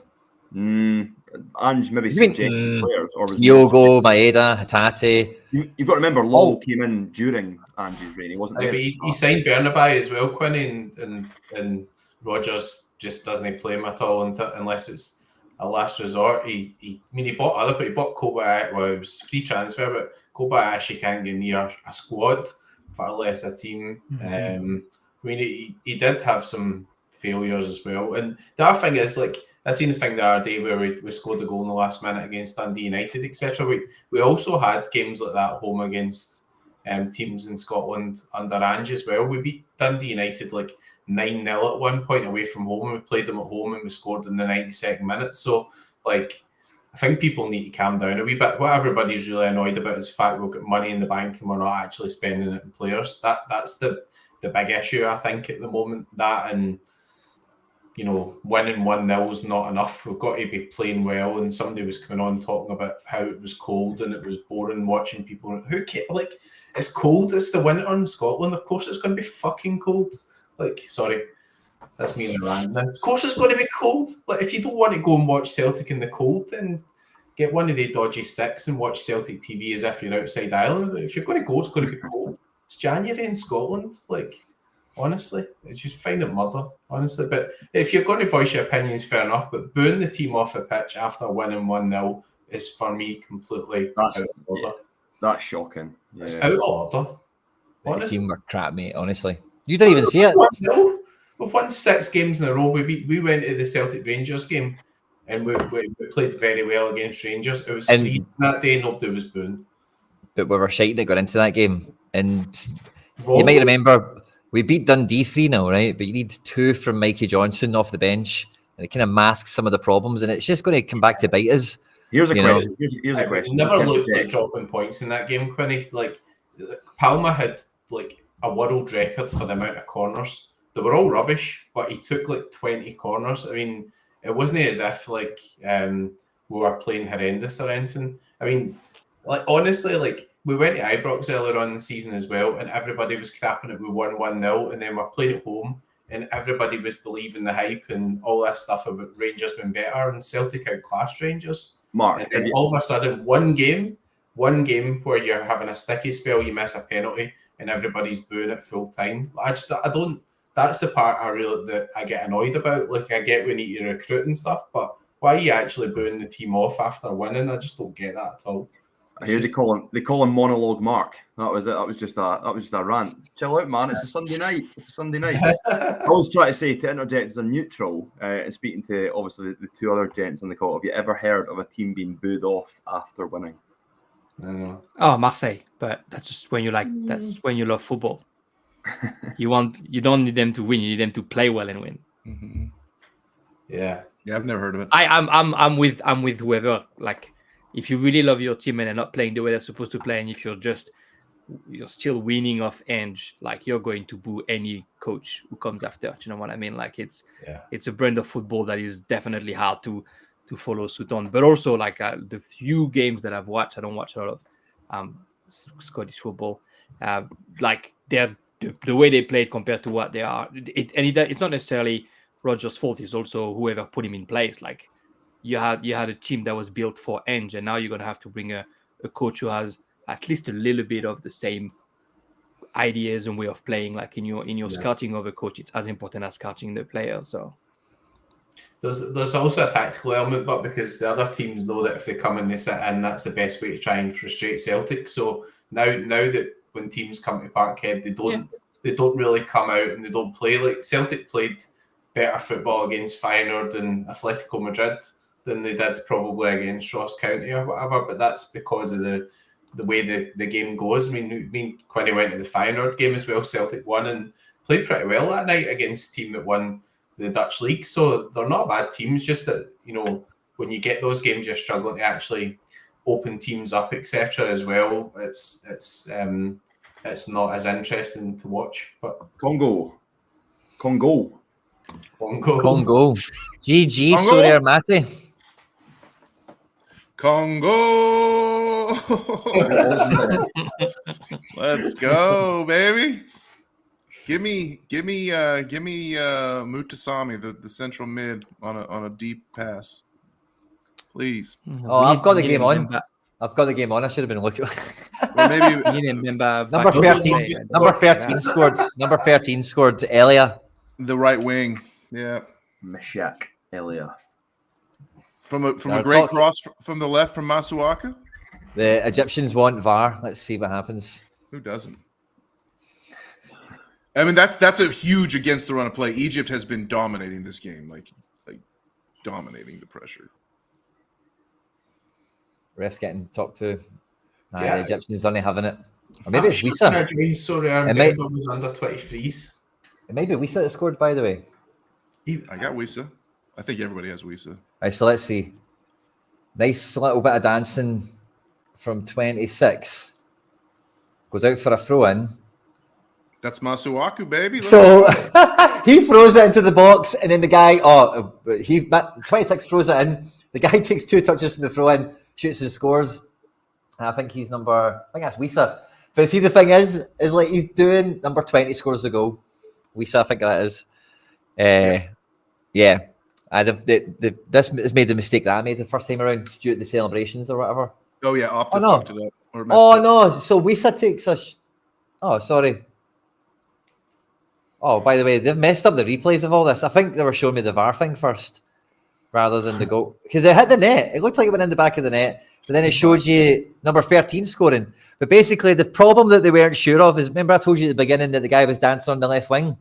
I thought he was in the possession of the ball, but he then lets it roll through his legs and out for a throw in, and then says, "Oh, that's our throw in," and then takes it dead quickly. And I think all of Egypt were like that. No, that's our throw in. If you know what I mean, he's just trying to be a funny bugger and take it quick. Just go, no, it's ours. I love it. You gotta love Masuaku, man. That's a veteran Premier League player, right? Yeah. So that's what's happened. The goal stands, I think. I don't know. It doesn't. Goal stands. Does it? Yeah, it does. It stands. Didn't really look like a kickoff there. That's quite weird. But yeah, sorry guys for that. The replays were all over the shop, and the incident itself was quite funny. Hey, we'll take it. We'll take it all day. Wow! Shout out to Sorare Matty, dude. Is he going to be the first to 700? That's great. The other guy went to 700. See the guy play with me. He was at 750 earlier, so he's already had it, but he's come back. So I don't know what the rule is. Brutal. Yes, I can claim my Rivals ticket. A half-time 80 for Bradley Barcola. He is leading. Yeah. Jeez, great play. I don't know why I didn't play this guy. Played freaking Vitinho instead. Brutal. Who's going to be the 3 highest scorers? That was the thing we thought about at the beginning of this game. Yeah. I've got that. I'm still only winning 6 of 4. I said Mbappe's low man. Mbappe's low man. He almost got a pen. He got a couple of runs. He skied one that he should have scored. He's getting the opportunities, but yeah, he'll get got it a pen. Don't talk rubbish. He dived. He dived. A bit of a shove. Other refs would give Mbappe a pen. Anybody would give Mbappe a pen. I'm too regionalised to Scottish football. That's the problem. That's all I want. You get laughed out of Scottish football for that. Mm-hmm. Oh, for sure. Yeah, and as you should. Maybe I get something. It does hurt a little bit to say that I wish Mbappe had a pen, because There's nothing more than I wish than Paris Saint-Germain losing Mbappe and then losing every single game they play. Wow. I love it.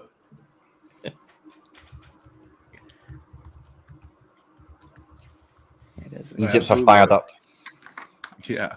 Well, boys, I got to jump out. I'm sorry to leave you with SO4 once again, but it's been an absolute pleasure. But I had to bounce here at halftime. Thank We you have to so sub out much. Trippin. Trippin's getting subbed out. Pleasure having you, mate. Thanks for joining us. See you later, buddy. Good buddy. See you later on. We'll go on, Trippy. Good luck. That was good. Well, it won't be too bad. We're obviously losing Trippin. We're a man down, but we do have a sub lined up. He's not came here. He's not arrived yet. Proper sub. Oh, he's not going to make it. He's not going to make it. We're DNPing, guys. We're DNPing. But we've still got the points. We won't sub and we won't actually sub Trippin B. We'll keep his points that he gave us through the show tonight so far. He's contributed to the Gegenpress. He's contributed to some SO5 action. We won't actually sub him, even though he's been taken off injured now, or he's unavailable for completing the match. So yeah. How are you doing with Atletico, Quinny? Fuck, I already out of the all attack, I already have 4 shots. Perfect. Oh wow. I don't know. I've been kind of flicking between them, but I've been more listening to what we've been chatting about and stuff. But I think I might be doing not too bad. I'm on 2. Yeah. Mm-hmm. Yeah, I got Lino, Depay, and Griezmann playing. So. Oh, I think I seen Lino with a shot. Or how many shots are you on? 4.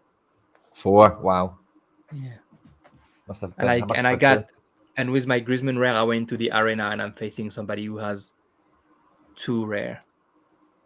Nice. One of them being Samuel Lino. Definitely a disadvantage that I have way more cards than some of the other guys up there. Yeah.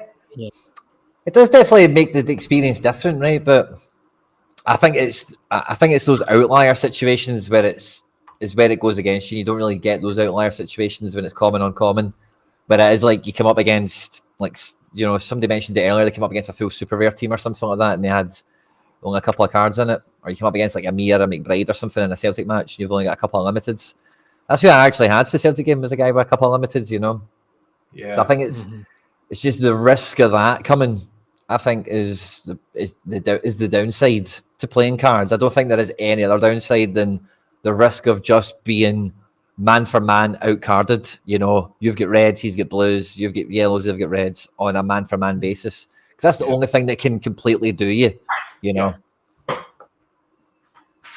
I think the other thing as well, Quinny, is it's really, really early days. So the problem is there's not been a lot of time gone. So people have not really hitting their natural positions and stuff as well. So, like, if you've got 3 guys in the 600s and they're all playing each other, they shouldn't be playing each other. They should be playing against Nanzo and PSU fans too. You know, like, they should be playing against guys like that. Shouldn't just be playing against guys who have no cards at all. So once people come through the system and hit their natural positions, you'll have less chance of somebody who's got a rank of 300 drawing me or you in a Celtic game, because we'll maybe be in the 500 or whatever, you know, just as an example. So maybe it'll get a wee bit better after it shakes out. Yeah. Matty Boy's saying that this is the exact thing he was saying as well. He played with 2 limiteds against Nanzo. And, you know, he had a better captain, nailed the tactic, and lost by 50. Yeah. Man for man on cards. Nanzo will end up away up the top of the leaderboard because he plays all the games and stuff. He was right up the top of the leaderboard in the closed beta as well. So he'll be away up the top, but it might take time because, like, even just now, like, I'm playing games where I've got loads of cards and I've lost like 12 games out of 15 or something this weekend. So you're going to have a bit of variance. It's going to take a bit of time for people to get up into the right positions and stuff. And also, I'm not suggesting there's any impropriety going on at the top of the leaderboard or whatever, but there's a couple of things. So if you get 5 extra tickets for referring somebody, then that's open to abuse for people multi-accounting and stuff as well, because they run out of tickets, like, you know, just like go and open up another account or whatever, send that referral code, get your 5 tickets for the invite and that type of stuff. And then one of the guys just replied on Twitter as well, Bob, just replied to say that there's some like examples of like people like opening up accounts, playing like free, like winning the free streak, opening a box, trying to win a card, and then just like either closing the account and going and opening another one or opening our accounts. So I don't know how people can be arsed with that, to be perfectly honest. Like, but obviously, stuff like that goes on as well. So feck knows what's going on with the thresholds if people are genuinely opening accounts to get a streak of 3 in Rivals. But there we go. Egypt have scored a penalty.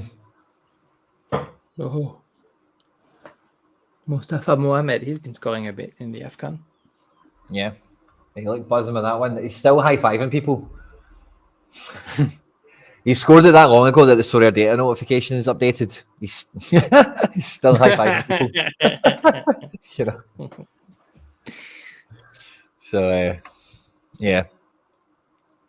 I think, I quite like playing it when I've got cards. I don't mind if I've only got one card going in. I've beat enough people when I've had one card and they've had 3 or something like that. Like, I'm not worried about it that often. If you get the best scoring players, the card difference doesn't need to knock you out the game. If you get the right 5, and people make bad decisions when they own a card. They're more likely to play something suboptimal. So when I just always think the more likely you are to playing against somebody who's made a bad decision, that's probably the route you should go for, I just think it's bad for Sorare as well, though, if people are saying that it might be better just to roll out 5 commons. Because, like, even if you're rolling out 5 commons and you end up then having to play against people that have got 5 commons and not entering cards, then it's kind of objectively like a weaker opponent to play against as well, if you know what I mean. So, like, the whole point of the setup here is to get people in, get them involved,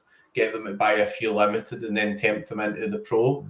So if it's better just to play with commons, what's the point in that as well? Do you know what I mean? So, so we'll see. But I mean, I'm kind of tempted to play some games where I don't have cards now as well, because what happens a lot is I'm doing crap at the moment, so that annoys me. And then if I've got like 2 rares or whatever, I put in 2 rares, it's putting me up against a 5 limited stack.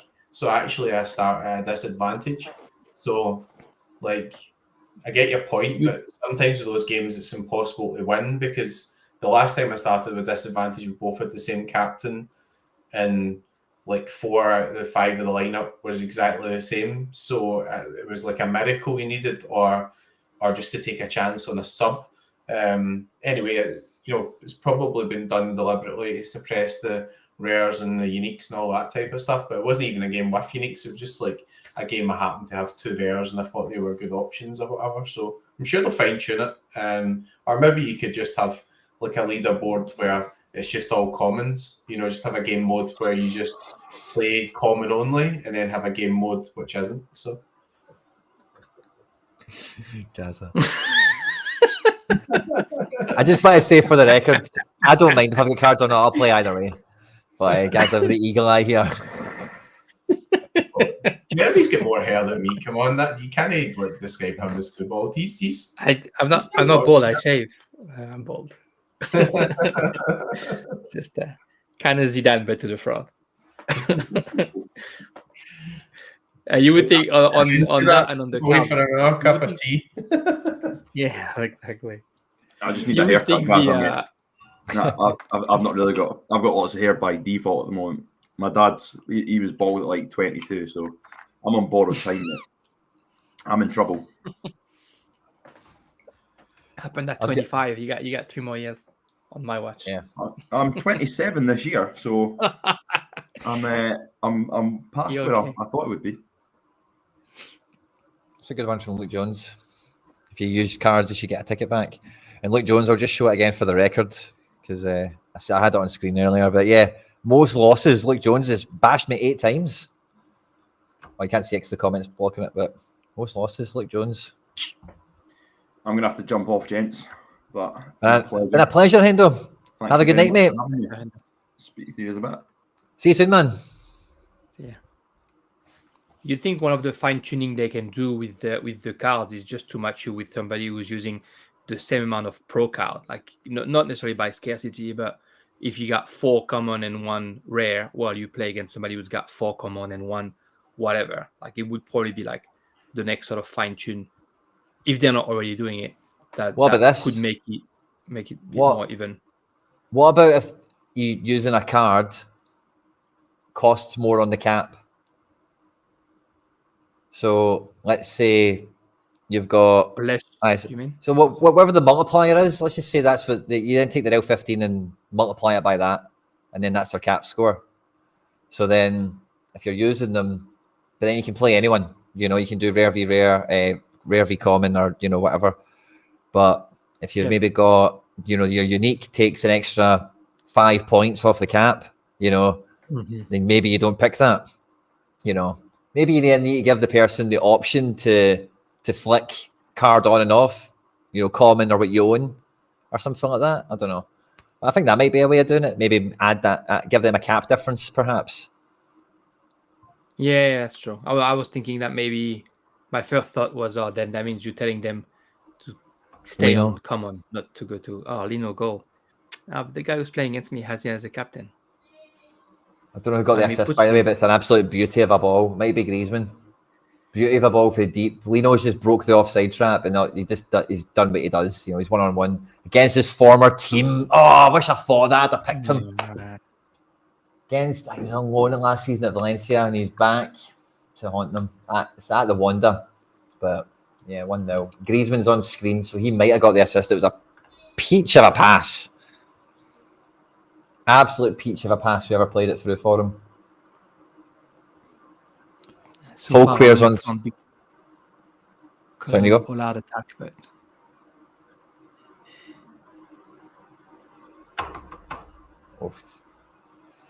But yeah, no assist notification yet. Oh, Griezmann. Yes, sir. Griezmann. Oof, that's nice. Love it. I mean, in the arena, the guy has Lino as captain, rare. I have Griezmann as captain, rare. Ooh. I have Lino as well. And right now I'm in front for 15 points. But that's because I already have my 40 points in all-out attack. And he's only a shot to get his 40 points. So technically, he's going to be in front of me unless Depay or Molina does something. See if I can find you here, Jeremy. I'm the one. I only have Griezmann rare, so if you scroll down and you see just one rare at the end of the lineup. I am. Just if it loads quick enough as well. But yeah, I think we're basically at half time now for all 3 games. Yeah, PSG started again. It's 5 minutes. Are they back? Yeah, they're coming back out now. Yeah. I'm not watching PSG, sorry, but yeah. I think added time kind of knocks off some of the resumption of the games, This is glitching out. You can share screen if you want to show us your stuff, Jeremy, if you want to show us your teams and stuff. No, it's just repeating. You just kind of get the same section and list over and over again, and then you get down to the bottom. And then, this is new list. That's good. It kind of repeats the list after a while, but Trench, I've already seen this guy. There's Charlie, there's Luke. This guy, Quintos, I've seen this a bunch of times. This team, it's annoying me. Mm-hmm. And if I scroll up, not that team's annoying me, but this system. Probably except. There's Connor Aspel again. Seen him about 3 times scrolling through this list. There's Ian. So, yeah, I'll just need to patch it. The arena one's the only one that's easy to catch because it's right at the top. What are we doing? Oh, I'm losing my arena. Wow, by 8 points. That rare Griezmann captain versus Captain Depay. RDP assist, somebody's saying. If that comes through, we've both got RDP comments, so that doesn't mean anything. But yeah, give me 2 seconds, guys. I need to pee. Is that okay? Can you hold the floor for me? There's Jerry. Yeah, just 2 seconds. Not allowed to go. There you go. I know. Yeah, that's the one that I'm sharing with Quinny. I'm beating him so far. Same thing, the all-out attack though. Yeah. I did quite fancy Lino as well. Remember when Celtic got absolutely destroyed over in Madrid? Mm-hmm. He's a pretty good player, him as well. It's a funny one because when like good attacking players go to Atletico Madrid, then everybody just thinks that they'll be ruined. But you know, like Griezmann's like one of the best scorers on the platform, so like it's they're such a kind of weird team, eh? Actually, I won Vermeeren recently, the Super Rare, which was a nice one to win, but obviously now he's went to Atletico, so bit of bench warming for a while by the looks of it. Yeah, I mean, you know, he'll get a shot. It's about taking it. Like Simeone has been moving things around. Like at the beginning of the season, Koke wasn't playing. Savic looks like he's been on and off for 3 years, and now finally he's playing a bit more regularly. I feel like because he churned down his team with like the physicality that he asks so much, that I think there's a bit of Tony. Sorry, there's almost a fight on PSG against Brest there. Oh, Mbappe getting feisty. Oh yeah, right. He got like tumbled on the floor and then decided to answer. Yeah. Sorry, but got back to Atletico. Yeah, I think it's Griezmann. When France won the World Cup, there was like that whole documentary in 2018 where you follow them, and the year Griezmann won the World Cup in 2018, 2 months before he wins the Europa League final with Atletico Madrid as well, and he was talking about I think after France wins the quarterfinal, I think we win despite having 0 possession or whatever. And Griezmann was like, "Oh, I just love this football. We just defend, and then we just have to attack once and we score just like at home." And that's what he loves about Diego Simeone, because that's what Simeone does with them. So I think Samuel Lino is the kind of player that fits his style because they defend so well. They just need somebody with a differential. Sorry, I'm laughing. PSG scored considered a very stupid goal. I just enjoy it when Donnarumma is guilty of conceding bad goals. He's such a good goalkeeper, but he's such a head case as well, and he's just. Do you remember when he was £10,000 for a rare? I'm pretty glad that I got one, to be honest. Who's going to get the goal? It's more a Danilo on goal than it is a Madi Camara goal. Good. I hate Danilo. I've never seen him have. On you go. Go ahead. I was say he's the only reliable like defensive player they have. That's how bad PSG does in their recruitment right now. Yeah, I've never seen a team sheet with him on it and been happy. Never seen him on a team sheet and thought, "Oh, good, they're playing him today. They'll be all right." Lenny Yoro, Jeremy. Yeah. What about him? What do you think about Lenny Yoro, CPSG? There's lots of rumors. He's a very good defender, but he's young. Like he's very young. And I mean, obviously we've just been talking about Barcola, which is the one good example. But PSG is so good at ruining careers. Like how many great young players went to PSG and saw no football at all, or just lost their way, like Kurzawa, Draxler. I mean, young and less young, like Carlos Soler, Fabian Ruiz. PSG isn't the best place to grow for a lot of reasons. And I think people that have been advised well, that's why they don't go to PSG at first. Like they decide to maybe go somewhere else because it's all like they're all mixed into do they want to be sports or marketing? Is it all for Mbappe or for the team? Things like that. But yeah, it's Lenny Yoro is a great young defender, and he's got like he's wise beyond his ears. But also last year he had Fonte next to him, who sort of like showed him how to be a great defender. And now he's got some experienced midfield in front of him with Benjamin André. So he's surrounded well at Lille in a place that trust him. If he's bad, nobody's going to boo him. To change from that to go and play for PSG is it's a massive jump. So maybe Celtic could sign him and then he'll get booed off for winning 1-0. If he goes to PSG, I hope they loan him. Look at what's his name. Look at Ekitike. The guy was wanted everywhere and like 45 million. Everybody wanted to put on him, and then he goes there and now he becomes like he holds the wall of the nightclubs. Yeah,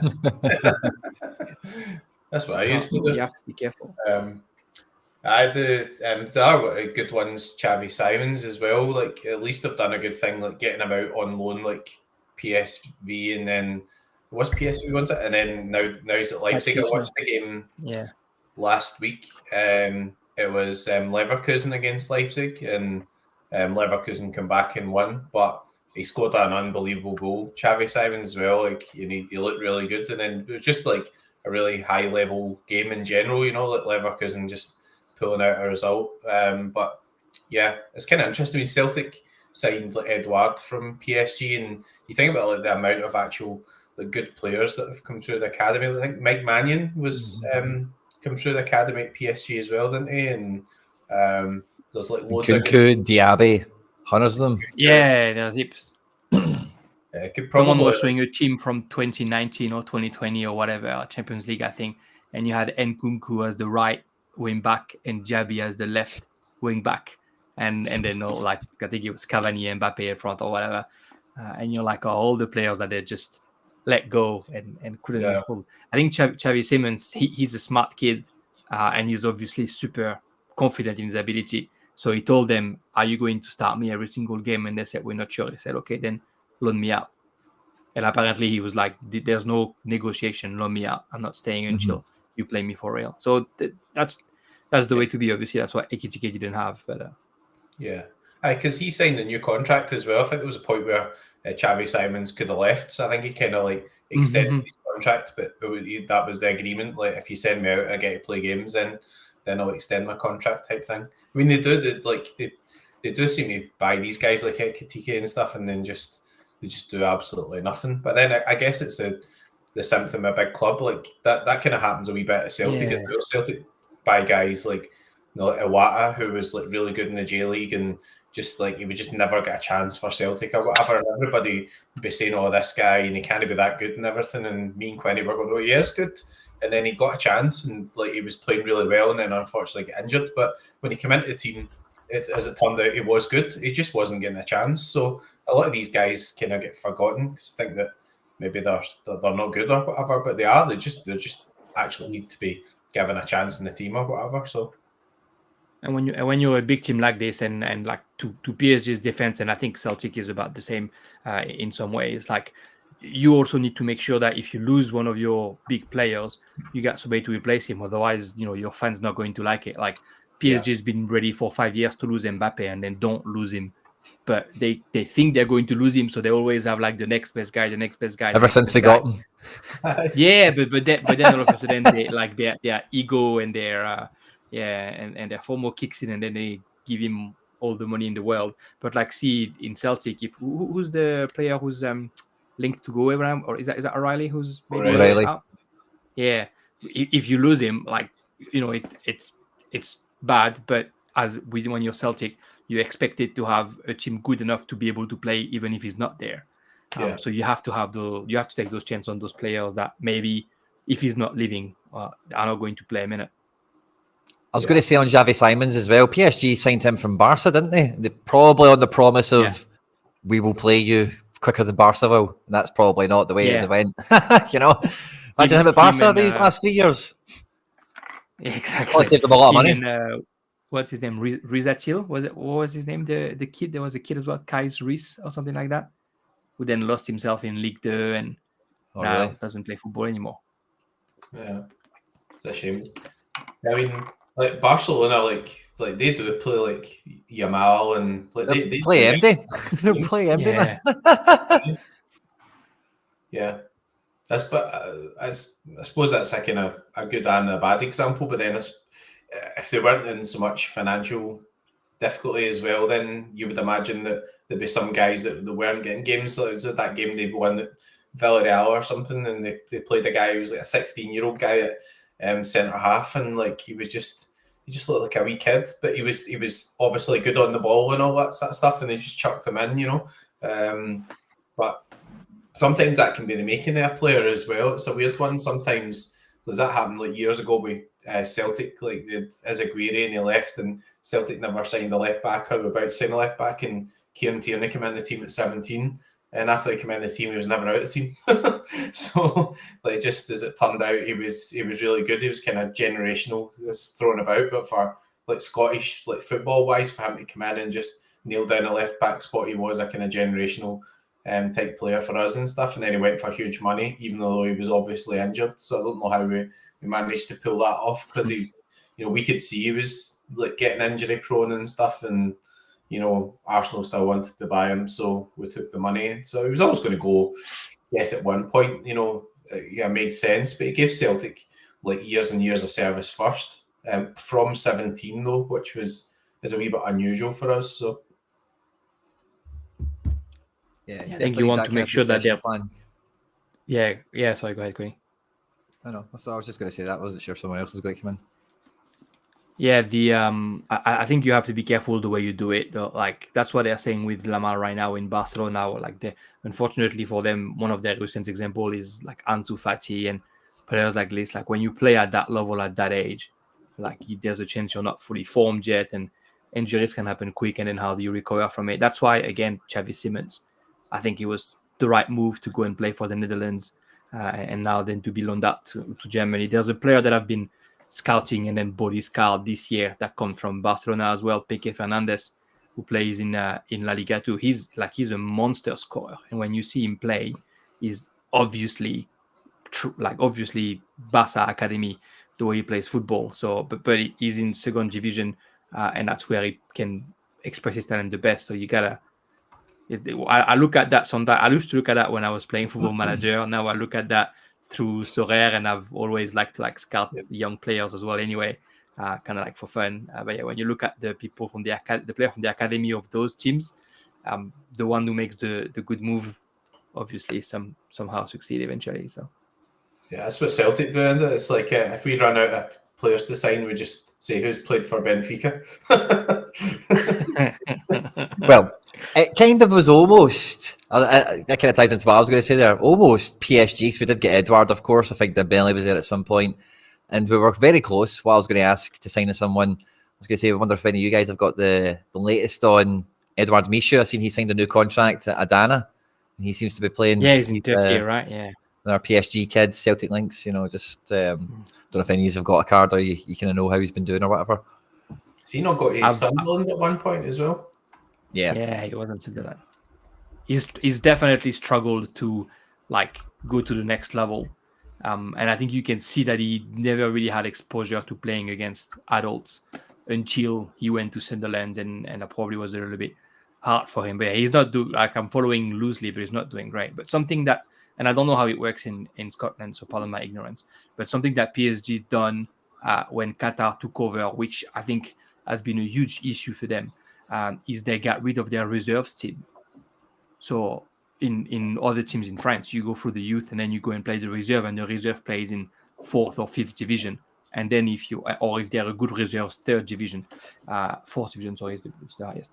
And then they get a chance in first grade. But in that 4th division, you play against 28, 30, 35-year-olds that are going to teach you how to be an adult. Well, Paris Saint-Germain got rid of their reserve team in 2014 or 2015. And so now kids go from playing under 19 to having to play pro. And very, very rare are kids able to do that. Yeah.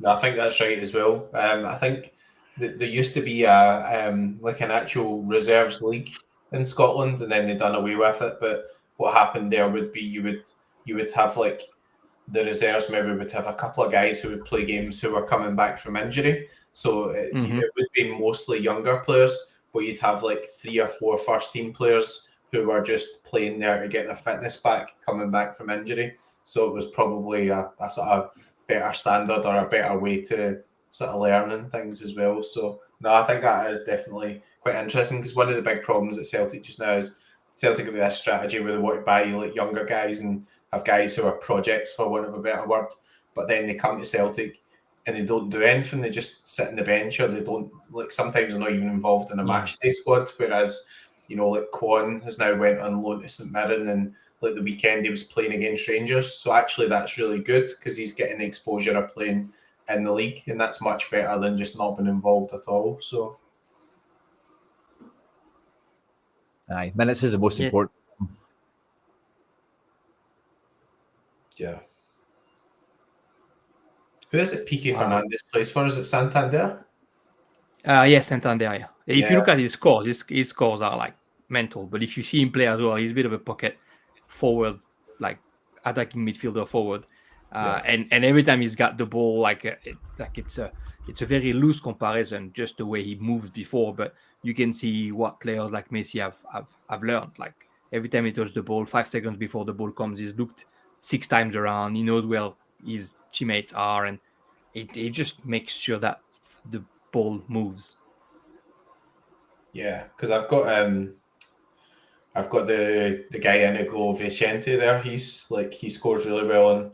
Yeah, he does well, all right.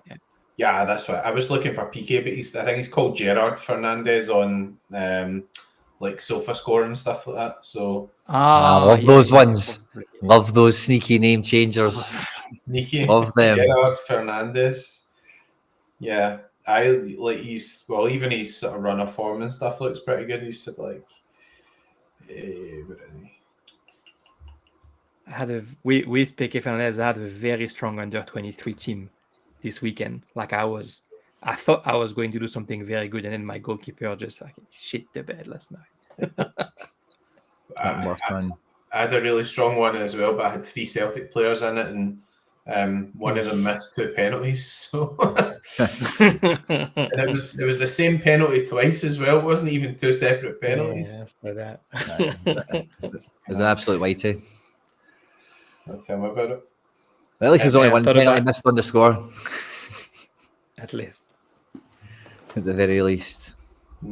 Thought about you when I saw the score, and I remembered Quinny on the game week show, and so that I was like, it's time for Kyogo. It's about time now. Now he's got so many missed chances.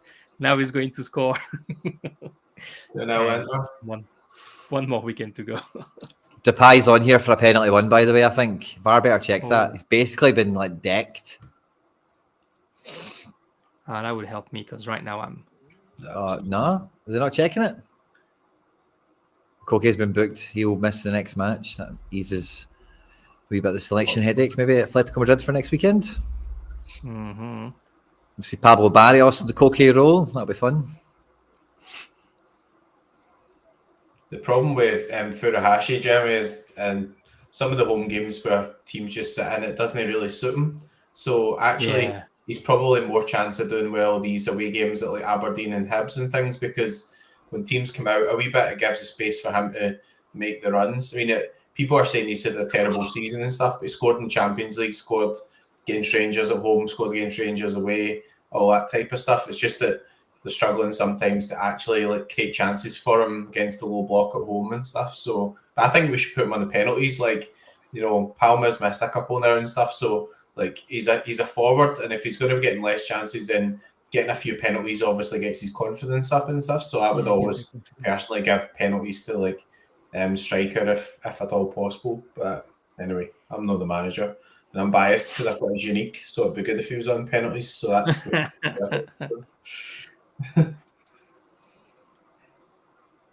yeah, and he's creating the opportunity, as in he's got miss opportunities. You have to have the opportunities. So yeah, like you say, hopefully it's just a confidence thing. But his movement's superb, but one of the main issues actually has been creating the chances for him. I think just under Ange, we created more chances for him, and it just doesn't seem to be working. Plus, Hatati's been injured a lot this season, and he's at the Asian Cup just now, and he's one of the midfield players that can kind of open up a game because he's so technical. So obviously Matt O'Reilly is really good, and I like Bernardo and stuff, but Hatati's a different type of midfielder to those guys, definitely more technical, and he gets into those areas around the box and he does something a wee bit different. So kind of missed him at the moment as well in those certain games too. So I think once everybody's available, be fine, but still a couple of games or whatever before Japan will be back as well. That's the issue. Might still be in our sort of couple of weeks. So they're on the right side of the table. It looks like they're going all the way. Yeah, they're playing Bahrain tomorrow, and then they're going to avoid Korea, Saudi Arabia, and Australia and Qatar, I think, until the final. So they're on the right side. When's the? I'm sorry, I see the knockout stages. Round of 16 is going on now, so I think the final would be. There's games every 3 days, isn't it? So it's around the Yeah, 16th, something like that. quarters, semi. So Is it maybe 10th of January, 10th of February? Is that maybe the final? the Something final, like Yeah. That's what it is. Yeah. something like the 10th, I think, or maybe weeks it's away. like something like that, I think. Yeah. Australia won 4-0 last night. If Hey. Sorare had got the Asian Cup, I would like. Telly will play. The telly will play. He might have gone in later, but I don't think he's not making any impact. If that's the question, but he might have come in late in the game. Jordan Boss. No, he never come on. Martin Boyle scored. Yeah, Boyle scored, and I think sort of like half got an assist on the first goal. It was Irvine. Sorry, it was Irvine.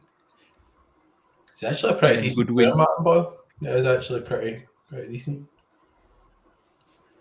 But I guess. Yeah, I like him. I have his rare card because I think he's a good player. I was happy that he went back to Hibs.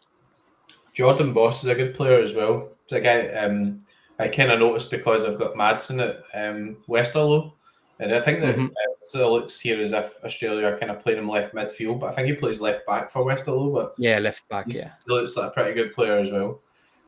He was the best left back in the A League last year, and so when he went to Belgium, everybody was like, "Oh, that's a big step," and he's really showed what he can do. Yeah, he's strong. He should play left back with Australia as well, but because there's Aziz Behic, who used to play in where was it in Dundee United, Turkey and Holland.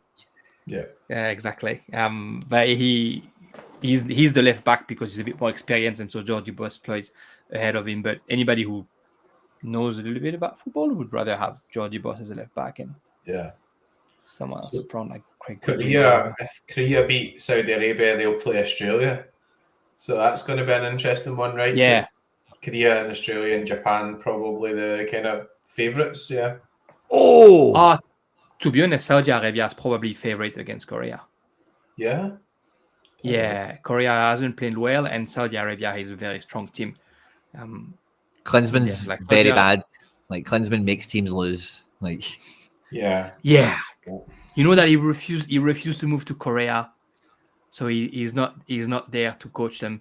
And he says, what every single disrespectful foreigner say, all the best players don't play in your country, so why would I go and live in your country? And so he had to build this team from not there without knowing the actual culture, and now he's in there and he's not even making them win. They have obviously a generational, like an amazing generation, and he's wasting it.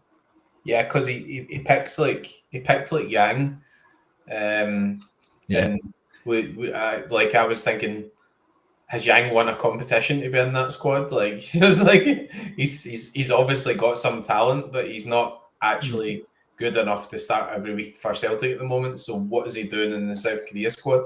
But obviously, Klinsmann's picking players that are playing in Europe rather than the best players who are playing in their own league. And the K League's actually, I think, like a reasonably strong standard. You see, like the teams there that are like up the top, like always do well in the Asian Champions League and stuff as well. So it's kind of underrated standard, I think. Although we bought Kwon, I think we bought him from the Korean second division, but again, Kwon and Yang were seen as two of the better young players, so I can kind of see why we did, but they've not really done enough so far. But again, he's got a good generation on his end. Like, what did they win last year? Was it the Asian Games or the one of them, like a few months ago, that allowed all the players that won it to not do the military service, like Lee Kang-in won it. I think it was the Asia Cup, but it must have been like maybe the last one.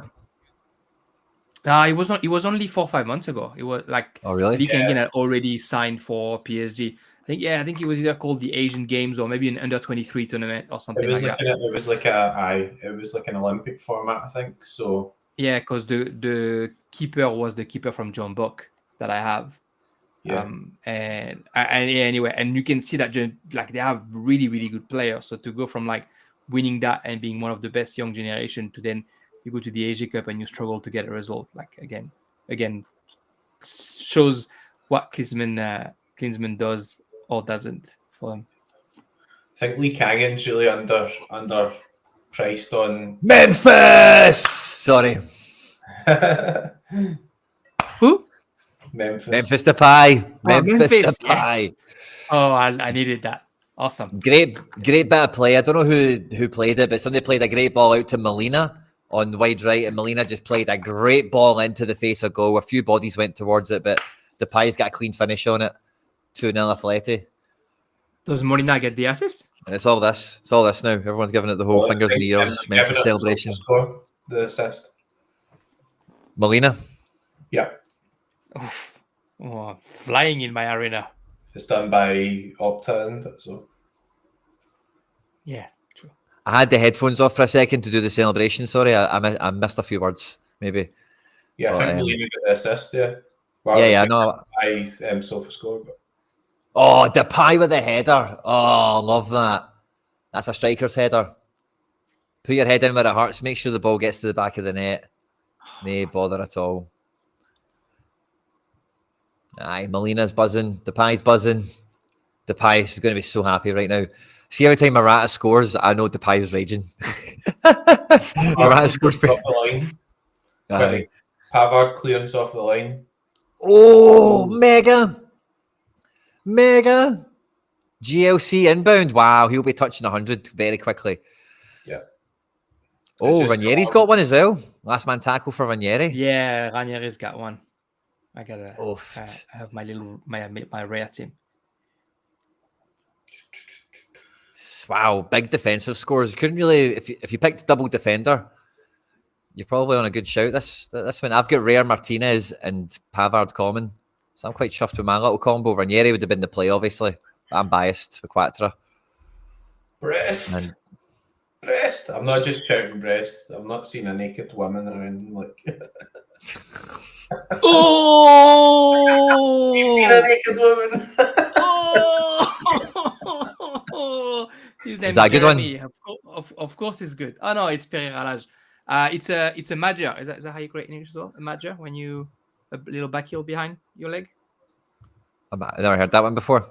Happy to see it, but well, you have to Google major and watch the original. I think it's like World Cup 78 or something like that. An Algerian striker named Major scored a goal like this at the World Cup. Major. So in France we call it the Major. Wow. Oh, perfect. So yeah, come from the far post, cuts the cross the pass at the near post, and then just the back heel. Guys, we might have a penalty in the Inter Milan game. I really hope it is, because it'll take away, hopefully, the Sommer clean sheet, which will make sure I win my Rivals match for sure. Because I've got the other goalkeeper who's not got a clean sheet. So we're on different sides of the fence. Maybe me and a few of the guys in the live chat. But yeah, with 4 games we've got on, I wonder if anyone's on the run for a 5 or a 3 streak just on the Sunday prime time. If anyone is, let us know. I know you guys didn't have tickets for everything and didn't go for all the games, but if I win the 2 arena that I'm on right now, so PSG and Atletico, and right now PSG I'm like 120 points over, and Atletico I am 60 points over, 50 points over. If I win those 2, I'm at 4 out of 5. It will take away Pavard clearance. Oh, will it? Oh, take away the Pavard clearance to take away the Sommer. I could probably live with that. What do I want a Schadenfreude in existence here? He's got Darmian, who's been subbed off. He's got Mkhitaryan. Oh, no, I'm winning. Oh, good. I'm winning. I'm winning now. Nice. Pavard must have done that. Oh, I'm cool. Yeah, I don't want it to be a penalty. Oh, no, he's a way to check it. No, I've changed my mind. I don't want it to be a penalty now. I've changed my mind. Don't do it. Don't do it. It'll kill Pavard, won't it? So take away the 10-point clean sheet bonus he's carrying and the decisive action. Oh, by the way, don't know. This is me seeing the replay of it. Oh, it's one of those ones where Kayomi, I think his name is, he goes up to head the ball. Sommer comes out to punch it and he knocks him out, man. He just fucking Superman's him in the face, you know. Decision, penalty.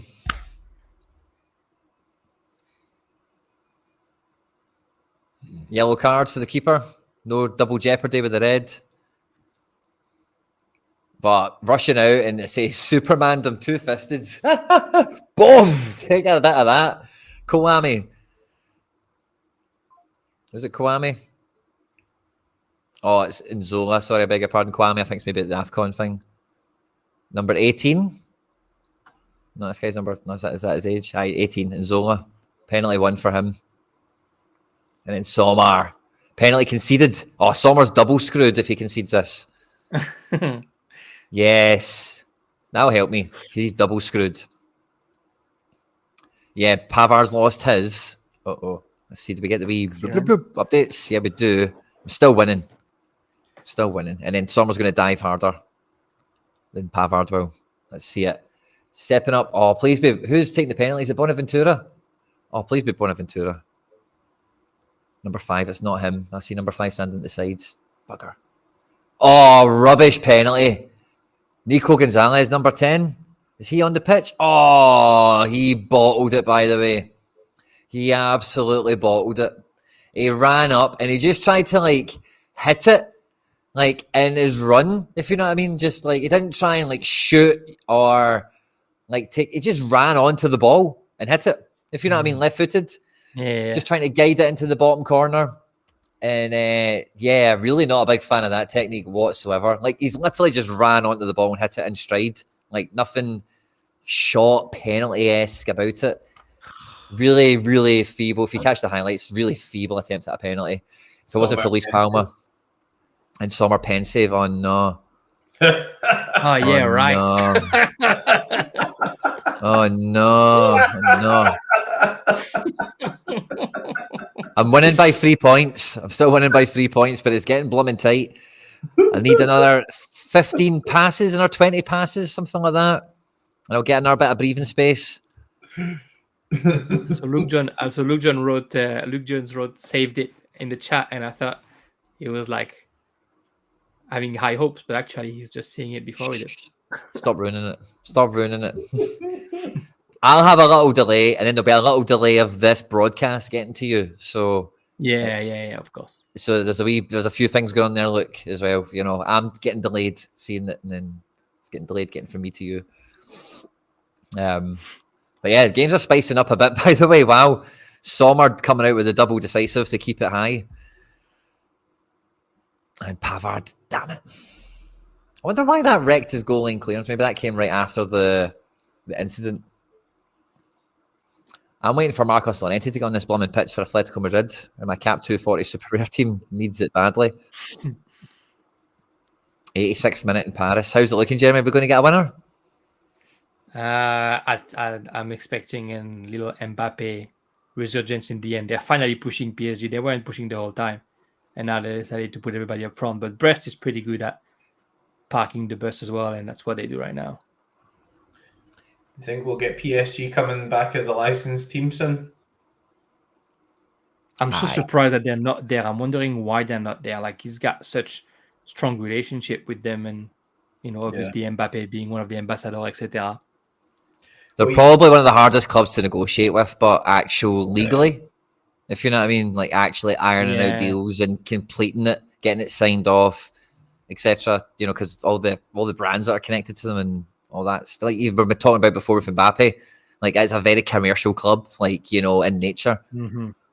Not so as the year when the Messi there as well, the PSG cards never came until October, November. So it was a couple of weeks before the actual Winter World Cup and stuff as well. They were one of the last teams. So just that felt interesting because obviously you had Benfica and Porto getting new cards recently as well. And Nicholas had mentioned about historic clubs and all that sort of stuff coming back. So it'd be quite good to have Mbappe as being winnable again and all that sort of stuff. And nobody really wants to win Donnarumma these days, but they did at one point. So I think given that they've already announced the two French teams like Marseille and Saint-Etienne, I don't think they have Paris. Because I don't know, obviously I don't know exactly how that works, but clearly it was they couldn't sign Marseille and Saint-Etienne until the end of December 2023. And as soon as 24 came in, they got them on. So I'm assuming if it was the same for PSG, they would have already got them. Is that a penalty? River Plate, the cards came and they came really late and they weren't the actual 3D cards or whatever, but there was some sort of delay where they had agreed with them earlier on and they couldn't release them. So I wouldn't rule out PSG. I think it will come. It's just, I know it's weird timing and stuff, but if we have Mbappe back in the prize pools for second half of the season and over the Euros, then that's really good, right? So, well, you probably have him over the Euros, right? If they do like they do in the World Cup, like they probably release France. Yeah, but if they don't, then we'll still have like pretty much a whole of the French team anyway, right? Because they'll be able to mint like PSG Mbappe cards, and like you've got Griezmann at Atletico Madrid, and kind of struggling to think anybody in that squad that's not really actually getting minted anyway. So it would make sense. Some of the French, everybody got minted, and new cards you'd miss out on, like Rabiot, maybe. Yeah, but he's got his old cards in anyway. Yeah, it'd just be good, like if you got to the Euros and like Mbappe was in the star rare pool, right? If you'd like some good game weeks and whatever, and you knew that if you win the All Star Plus or whatever, you've got a chance of winning the star rare and all that sort of stuff. So, because Nicholas made a big thing about this stars will be stars type thing, and like everybody's assuming it's big stars, but as long as it's so rare stars, then it doesn't really matter, does it? Like, it's just, Piqué Fernandez or, Inigo Vicente, their kind of stars are so rare. So they're not huge stars, but, they should still be valuable with the scores and everything that they're putting in. So how they achieve that is obviously up to so rare. Yeah, if during the Euro you win Euro cards, you're going to have some, like, crazy talent in there. Yeah. That's one thing I really need to kind of brush up on, because I've got loads of players and stuff, but I don't tend to carry guys like Bruno Fernandes, or like I tend to look for somebody that's better value than that, probably because I spend like 5,000 euros or whatever on a Bruno Fernandes super rare. I suppose if I had to spare 5,000 euros, then I probably would buy one, but like it's not exactly like something you just find down the back of the couch. So it's hard as well because I'm still winning regularly and stuff, which is brilliant. But to achieve that by winning rares and then reselling them or hitting thresholds takes loads of time as well. You can't just win that overnight. That's a long sort of process. So yeah. Gonzalo. Yeah, Gonzalo Ramos. I think one player who's worth spending a bit because he's going to have very good utility, I reckon, soon. And hopefully, by saying that, I hope I'm not again jinxing it. But I think he's Griezmann, because all he's saying and what he's doing, like Atletico, then the Euro, then if he's not next year, the year after, most likely the MLS. Like, he's got some brilliant years ahead of him. Yeah. Don't think he'll go to Saudi Arabia? No. No, he says he wants the MLS. He loves the American culture. He loves his family too much to bring them to Saudi Arabia. Yeah. Another penalty to Atleti. It's going to be a penalty one for Molina, the right back. Oof. They just really want me to win that arena today. Morata's came on now. There's been a triple sub in the Atleti match. Riquelme, Llorente, and Morata all came on for DePaul, Depay, and Lino.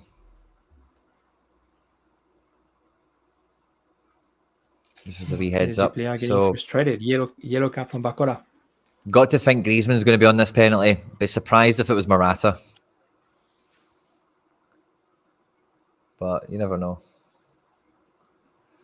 Still contesting it. Valencia are trying to say it's not a penalty. It's kind of penalty-ish.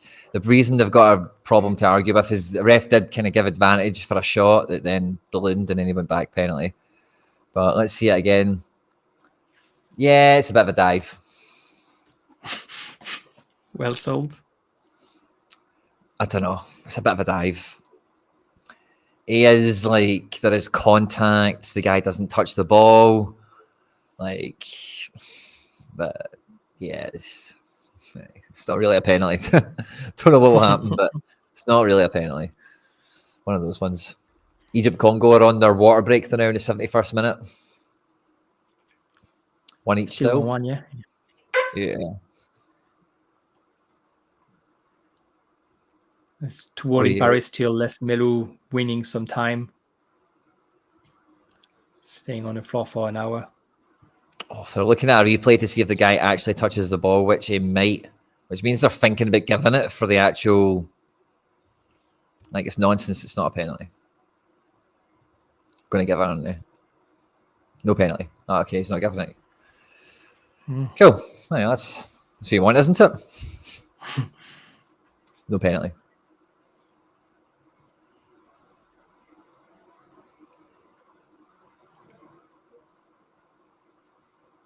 What does that bring Atletico if they win on the table? Good question. Just under, right? Them and Barca are kind of detached from the top two. Yeah. But let's have a peek at the live table. That's them third. Yeah, 10. Wow. I didn't realize it was that much. I thought it was a bit less. 10 points. Got this screen up. So it's Well, live I'm now. getting a red card. In what game? Wow, Barcola. Barcola red card? Oh, 2 yellows in 2 consecutive minutes. The first yellow wasn't a yellow because he didn't really touch his leg. Like, the first yellow 2 minutes ago was Pierre Les Melou coming out of the box and trying to clear the ball. And as he tries to clear the ball, he sort of like grazes into Barcola's leg and then hits the floor. But Barcola doesn't try to tackle him. It's just in the movement of the leg. Les Melou touches Barcola and then he touches the floor and he falls. And then a minute later, Barcola comes back to defend onto the left side, fouls, and gets a second yellow. See, that's my issue with VAR again and refereeing. If you've looked at VAR, you see that just before it wasn't a real yellow, it was a very soft. So on the next one, you should give the guy a pass instead of giving a red card. Yeah, I did a little VAR video on the channel. It didn't get many views because I don't think many people want to hear about refs. But that's what I was kind of trying to get at with it is like everyone's acting like these rules of football have been handed down by God or something, and they're all like, and there's some way that we have to play football and we have to think of the rules or whatever. If we're bringing VAR in, it should be to stop the pish. They should just be sitting watching the game and see if something bullshit happens. They should just be on the phone to him and go, mate, that's not a yellow, or mate, that's not their corner. And just let them know of like just bullshit, and not all this pish that we get. They were the 2 words I used in the video a lot was bullshit and pish. Then now it's used for pish, and it's just like it doesn't really add much. But what it should be there for is the bullshit, like people cheating and people getting cards for no reason that then affect them later in the game, or all the stuff it does meant to catch the now anyway, penalties and goals and fucking offsides and whatever else. But we don't need to kid on like, it should be for we make the rules. We're the football people. It's not fucking gods, or it's not like some divine. Like I said at the beginning, it's not like a thing where it has to be done this way because of some reason. We decide we're the who are FIFA and UEFA and all that. They're just football fans that have got jobs. You know what I mean? Like allegedly football fans. Allegedly. It's even they brought in goal line technology that made sense, right? Because the ball's either over the line or it's not. Way offside, it should really make sense because you're either offside or you're not. But a lot of the stuff that they're using VAR for now, it's like, somebody's touched somebody else's face in the box and then they're chopping the goal off and all that. Like, that's not why it should have been brought in. It was supposed to be brought in for clear and obvious errors. So it had to be like clear and obvious, and then now they've decided it's not. It's almost like they're just re-refereeing elements of the game. It's like, what's the point of even having a referee in the pitch? It's just actually a guy just running about, just mindlessly blowing a whistle. Like, if they're going to be refereeing the game, let them referee the game or vice versa. But you can't have one guy refereeing the game and then it being re-refereed at the same time. It's just bonkers because there'll just be different opinions. And also these ones where you get a tackle and they show 10 slow motions and then they slow it down and they show that the guy's foot's hit the guy's leg and it looks horrendous, and then they start sending people off, and like it's just never been a red card like ever in normal time or whatever, and then they're sending people like, oh, that's dangerous because they've taken a freeze frame and the guy's foot has hit the wrong part of his leg or whatever. Like, it's just gone a bit bonkers. And when you start have teams soon, like in getting games replayed and stuff, that's just taking the piss for me. Like, you'd be as well just saying, look, we're just going to scrap it and just have it for actual factual errors, like offside, onside, ball over the line, ball not over the line, and then just let the referee make a decision. Why not? If the referee wants to actually go and watch it again, why not just let the referee decide? So rather than somebody coming in his ear and going, "Oh, it's Ibrox, give a penalty," like just let the referee go and decide when he wants to watch it again or whatever. It's just crazy. Fiorentina high feet here. Guy's been given a straight yellow. Mandragora, I think it is. Been given a yellow, but that was he just volleyed a guy in the head, man. Proper, like, just booted him in the face. Boom! Oh, it's a knee as well. Actually caught him with the knee. Arnautovic it is. Arnautovic down with a knee to the cheek. Yeah, I don't think it's going to be changed, but it was a bad one, man. Bell rung.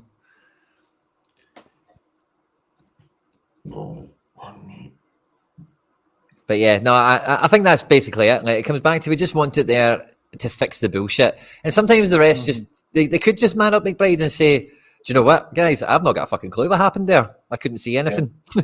Can I go use that telly for a minute? Yeah. And then that would be good. That would be fine. Because again, like, people should be free to admit, especially referees, that they've not got all seeing, all knowing, all power of the football pitch. They don't have, they're one person running around trying to watch everything at once, listening to stuff, and it's hard. They should be able to admit, I missed that, and go and check it. I think the issue is, though, that they, once you introduce it, then you're always going to have people who are going to be like, well, what about now? What about now? Like you were saying, I think it was you, McBride, was saying that last time there was a game without the VAR, everybody was happy. Like the Coupe de France round just went through in France, and everybody lost it because there was some proper mistake made that VAR would have fixed. And so then when you have it for something, like you're going to have it for, a red card or a goal that shouldn't be there, and you have it, and so you're going to use it because it was a bad thing.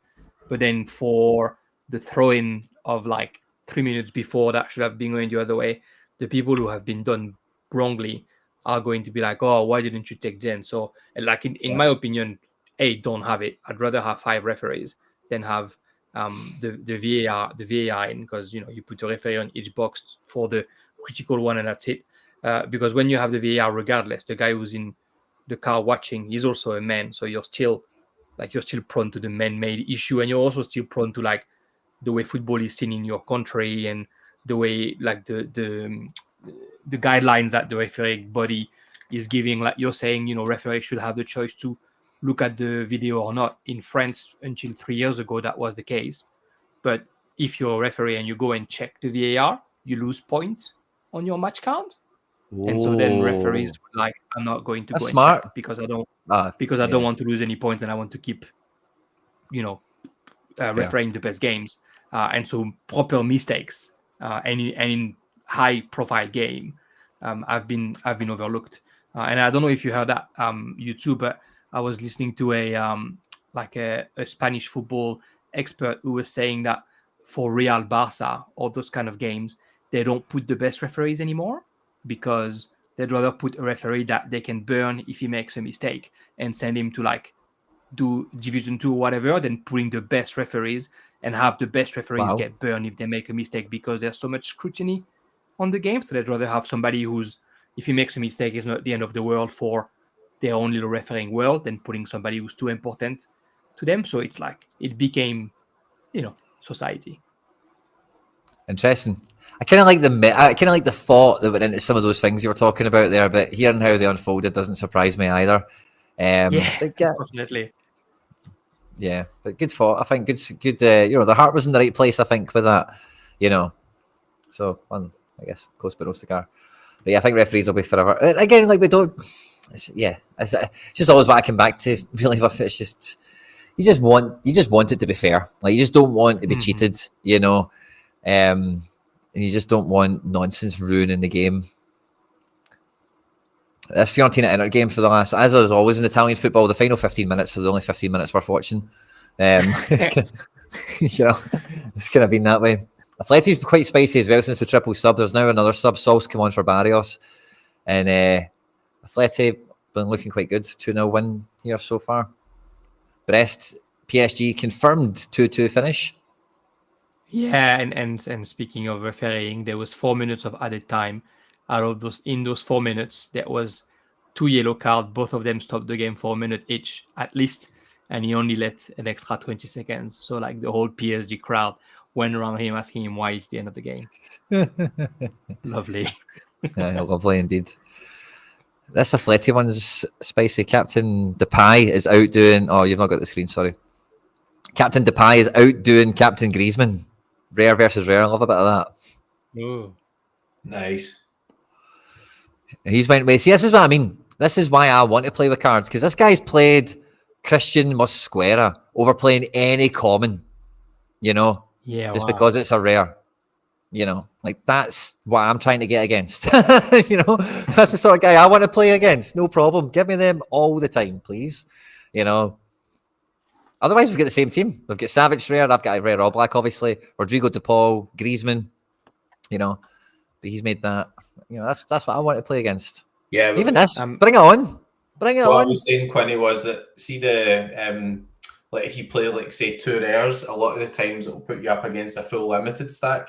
A full limited stack actually has an advantage in the 2 rares. So like, a couple of times recently, I've played like 2 or 3 rares, and I've had a like almost identical lineup, but the other lineup's same, but then the guys had 5 limited. So actually, like for playing rares, being at a disadvantage rather than at an advantage. So maybe it's just the way it's worked out and stuff like that. But sometimes, obviously, people have the opposite. If they play as at Celtic, we're using their uniques, then they're locked out the opposite way because they're obviously going to be an optimal team. But I mean, I do remember playing the closed beta and there was no Palma cards. And like there was a couple of people, like Celtic won 4-0 or whatever. There's a couple of people beat me because they picked Palma and they hit 100 and stuff. So it's not like completely impossible or whatever. It's just when you actually get paired up with somebody who has 4 or 5 of the same cards and then they have better scarcity cards, that's when it stops you from actually having a chance of winning. See if they could try and randomize it in a way that you're not like picked against somebody who's picked the same lineup type thing would be good. I suppose hard because there only are so many good optimal lineups, and the ones with the lower caps, you're really restricted because you can't pick a lot of the players in your 4th and 5th position because you don't get under the cap. So it'll take a bit of time to iron it out. Yeah, I definitely think skill beats cards, really. I think, like, again, when we previewed all these games, you guys were here from the beginning as well. I know we've had some latecomers and some people dropping out and stuff. But it was it's the same mindset, I think, with all these matches. I think we were probably all quite wrong with how this one turned out. I think we expected a few more deep greens than what we got. Barcola had probably just about delivered that, I suppose. But and even in this game, actually, this is probably what we expected PSG to look like. A bit more like Atletico Madrid. Dropping 80s everywhere in the 70s. So yeah, I think being able to this one's kind of went by the book, hasn't it? Low scoring Italian match. Defenders have been the high scorers of the game. Very minimal decisives. Goalkeepers have been the stars of the show. So what was the guy played? Mosquera, right? So he played this guy rather than playing any common that he could have picked. Yeah, right. You know what I mean? Like that's, and I know what you're talking about. The thing with it, McBride, and like anyone, is there's no black or white with it because every player in every game is going to score an exactly different score that, with the decimal points and multipliers, captain choices and everything. So it's always what you're trying to find is the most common, I suppose, situation you can put yourself in, or try and minimize these big risks where it's like, oh, if you like that 2 rares versus limited stack, that's the first time I've heard that. That's definitely something I'll be watching out for, because that might be something that is just a trap, and if you can avoid traps, then brilliant, it just helps you, doesn't it? So I definitely like that until that's good. I don't like the whole I just went through my match history there, just like I'll play it if I've got all commons, I'll play it if I've got 1 card. The 2 cards I may be a wee bit more funny with now, but generally, I just think the main thing, if you get 5 right, then you're gonna kill it. But I do think the common one does have a bit of a different vibe to it, because as we all kind of know, I think the Dortmund game I had earlier was a great example of it. PSG was a great example as well. You can probably nail what your opponent's going to pick in 3 positions, and if you can just match that and match the captain, then it's only really one player, you know. And that, for me, people think that, I might be wrong, but see, for me, I don't want that situation where it's one card versus one card. Like this one here, I lost it by 70, 80 points or something. And we had a couple of cards different. I made a sub, but he got one goal with 2 decisives in his team. And that was it. They were the two differentials. We had the match everywhere else. Yeah. It's just games of bogey right off the bat. So I hate that. I would rather have been in a different boat where the guy's not picked full Krug because he had a rare fucking Darmstadt player or something, you know? Yeah, no, I know what you mean there. It's just, I mean, similar lineups, like Dortmund's maybe not the best example, but if you look at like PSV games and Fenerbahce games and Feyenoord games, then often like they're the overwhelming favourites. So it's just be completely daft to pick an Almere City stack or any players for their teams or whatever. So in those lineups, the lineups get really, really similar. And just the problem is if you roll out like 2 rares, but you get matched up with a guy with 5 limited, there's quite a high chance that you're going to have 4 the same or 5 the same. And actually, if you do end up in the scenario where you 5 the same, then you just can't win. So unless you would make some sort of crazy substitution or whatever, trying to just sort of gamble or whatever. I was like, one of the games, like I ended up just making a substitution because I'm sitting looking at it going, I don't know how I can actually win this game here. I can't work out how I'm able to beat this team. So I ended up just subbing a guy off, which went even worse. But I'd rather take that risk if I know that realistically I'm like 30 points behind and I can't see like the guy's same tactic and everything as well. So it's like, well, how am I going to be able to beat him type thing? So I think like there's been a lot of testing done obviously in the closed beta and things, but that's not to say that there might not be some minor tweaks that Sorare might want to make as they go along when they get the feedback or they get the data or they see how it's working or whatever. It can just be refined just a wee tiny bit. Because you don't want you want people who come in and play and don't have any cards, never played Sorare, to actually want to go and buy a couple of limited cards to improve our teams. You don't want them thinking if they do that they're going to get paired up against a guy who's got 3 rares or whatever. You want them to play against somebody else who has like a limited lineup a kind of common type lineup, but then they get the small advantage for the boost of the card rather than just saying, well, we've just bought 3 limited and then they play against somebody else that's got 3 limited, because that's not really actually giving them an advantage. Does that make sense? Yeah. So, Yeah, 100%. Can't wait for Asia.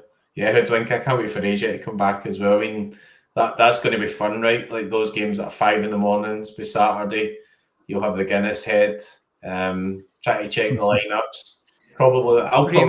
Prime time, 7 p.m, 8 p.m, perfect during July. Yeah. I'll probably look at the lineups and still get the lineups wrong at that point in the morning. So like the J League carnage. But I suppose the thing with Rivals, if you can be bothered getting up at that point, then you're not going to have DMPs. You're going to have like DMPs littered across all your SO5 lineups, but in your Rivals you're not, because you can swap it right up until the lineup time. So, and the J League stuff was on YouTube as well. They were showing it like J League Live and stuff, so that's pretty good. So you're not actually having to really pay for a TV channel or whatever, showing a lot of the games and. K-League as well should be free, right? K-League TV, at least it's free here in Australia. Yeah. It used to be free on a website, kleague.com or kleague.tv or something, but I've not watched it in a good while, to be honest. Yeah, get it through a website. Cause I remember watching one of the Diageo games before Cezinha got injured, sorry. So I remember watching one of the games. I suppose they just need to sort out scoring and stuff as well, don't they? Like, that's the big issue with Korea at the moment. Like, if they did sort that out, there's a lot of sort of guys there who are pretty undervalued. I know the market's down a lot in general, but like Cezinha should be more than he actually is, you know, because there's implication about the scoring. But I didn't really find many games last season where he didn't get his scoring, to be honest. It was quite small still, but it's always it's a bit of an issue for Rivals though. Yeah. Well, yeah. How do you going to do Rivals? Yeah. Well, I'm assuming one is going to be dependent on the other, right? If they don't have the live scoring, then I won't have Rivals. You'll find out if you beat your rival in 2 days' time. Imagine you're in the middle of a streak, you gotta wait 2 days for the fucking live score to come in. I never even thought about that. That's Same. They just won't be able to do it, I suppose, would they? No. Because the game's over and the game's over. There's no Opta reviews or nothing. Yeah. You get whoever has the best collection wins. It's just 35s and 60s everywhere. Yeah, exactly. Yeah. That's interesting. Atletico Madrid is like in their own box, just defending. Just as I said, they finally get out. Yeah, I was going to say I'm maybe 10 seconds ahead of you because I've just counter-attacked, but they're just hiding in the corner now. Yeah. I think I'm beating you in our duel, Quinny, but you're oh really? One shot from Griezmann away from being a point ahead of me. I think I'm plus 19. Let me see. I think I'll share the screen there so it's easy. Yeah, if you can share the screen, that'd be brilliant, bud. There you go.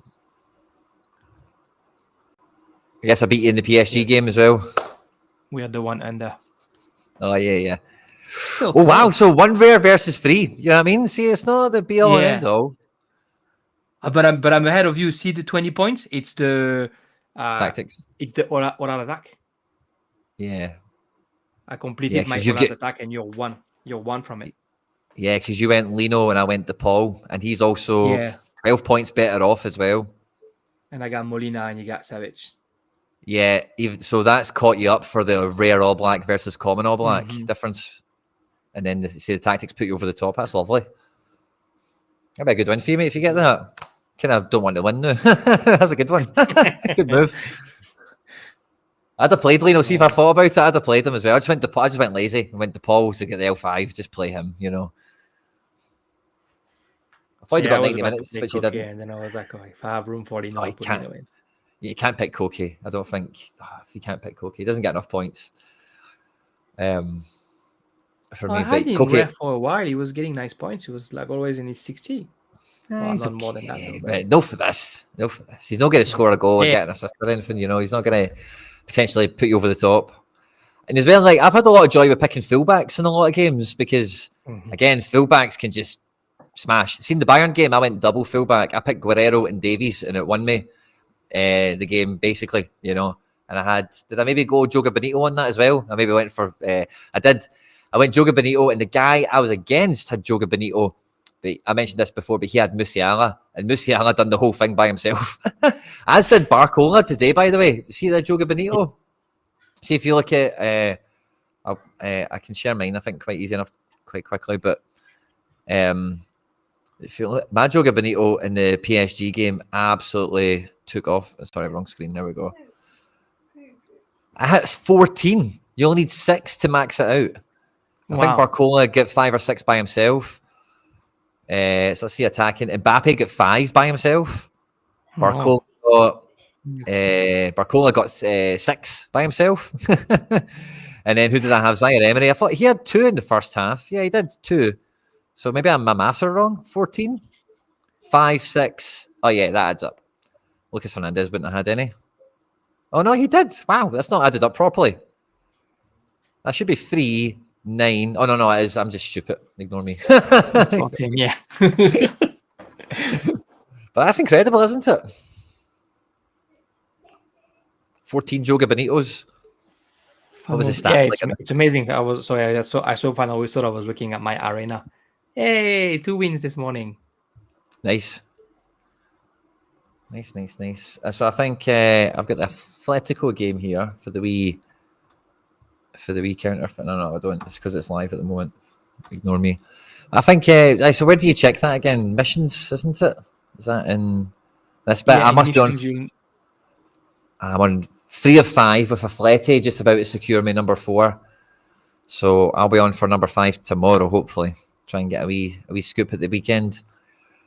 You and me. Oh, what's going on? I won, but I don't get. See me, McBride. This is the time you want to claim your tickets, McBride. You did yours at 8 o'clock. That's the perfect time. You know, you're waking up in the morning before you go to bed. You can catch both of them dead easy. So we're in that good ticket zone, McBride. We've got our cycles synced up like middle-aged women. You know, like.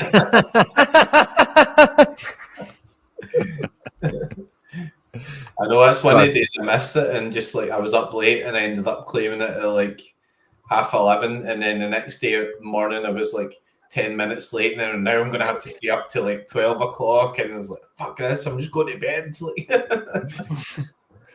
Mate, I did mine yesterday or the day before, something at 4 o'clock in the afternoon, and I thought, I'm fucked till tomorrow. Definitely. But Totally wrecked it. one thing I say, right, so I got up to so I've done the 3, the 5, and the 7, so that's great. But I never got the 10. But now I can't do the 3, the 5, or the 7. So yesterday I won 5 in a row and I never got any tickets. So now I'm out of tickets. So that's a bit shite. Like even if you've not got a chance of winning a card or whatever, like at least give you like an extra ticket or something for winning 5 in a row. So I think that wee things like that they could improve, because I do get, like, I think the reason they're trying to make tickets more scarce is to encourage people to refer their friends. Because if you refer a friend, then you get 5 arena tickets. So I know that's a good reason for it, but also you've got all these fucking assholes that are doing multi-accounts and stuff. So, but see, when you're qualifying for anything at all, why don't Sorare just make people do the wallet thing and make people pass an ID check? Like, all right, if they want people to play they just play Ethereum and they don't get involved in ID checks and all that sort of stuff. But to actually qualify for stuff, to qualify for thresholds and to qualify for getting incentives in the game, like make people do ID checks and make sure that there's a system where it can't be abused as much, because it like just seems like daft, like that people are even trying to scam a fun free to play game or whatever. It's just bonkers. But there'll be some Tadger doing it. I make you right. So I was going to say. I just realized something. I'm so sorry to interrupt. Maybe it's me the first time we realize. Do I get a better reputation if I use a rare than if I use all commons? So maybe. I just won my arena with Paris against Brest, and I got 5 zaps. Let's call them zaps. Yeah, Zap Daddy. Only 5 zaps. And then I won my arena with Atletico, and I got 9 of them. I think it's on rank and stuff like that, right? So I've just did these 3, like this kickoff time for the show tonight. The PSG game, I was all common. I got 10 points for winning 1 rare, 10 points for winning 3 rares. Play against? Depends who you play in your actual rank, I think. Like your zap number and their zap number, maybe, or whatever.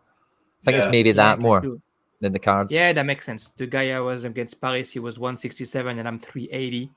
And the guy I play with Atletico, he is on 320 and I'm on 380. Yeah, I was wondering how they worked that out, because at the moment mine's are like, a lot of my games are bit like, if you win you get 9, you lose, you're -6. So I wonder how they work that. It's a steep climb when you get to that stage. It's a steep climb. I know I'm down this weekend. Played like 15 games and I've got less reputation than I did before it started. Terrible. Anyway. Guys, I think that'll be the end of the stream anyway. Thanks to everyone that did join us live. Heroes and Legends, lots of likes and everyone getting involved in the live chat. I'll be back probably tomorrow for some stuff, maybe try and round out this Rivals Showdown weekend I've been trying my hand with. Jeremy, absolutely great to have you on, mate. Thanks for joining me. Always, thanks for having me. Nice to meet you, McBride, finally being on a stream with you as well. Won the Baldies. That's it. After I hit this outro thing, we'll all still be here, by the way. Just some people, for the first time they're on this, they don't know that's what's happening. But yeah, thanks everyone that joined us. We'll catch you next time. Cheers.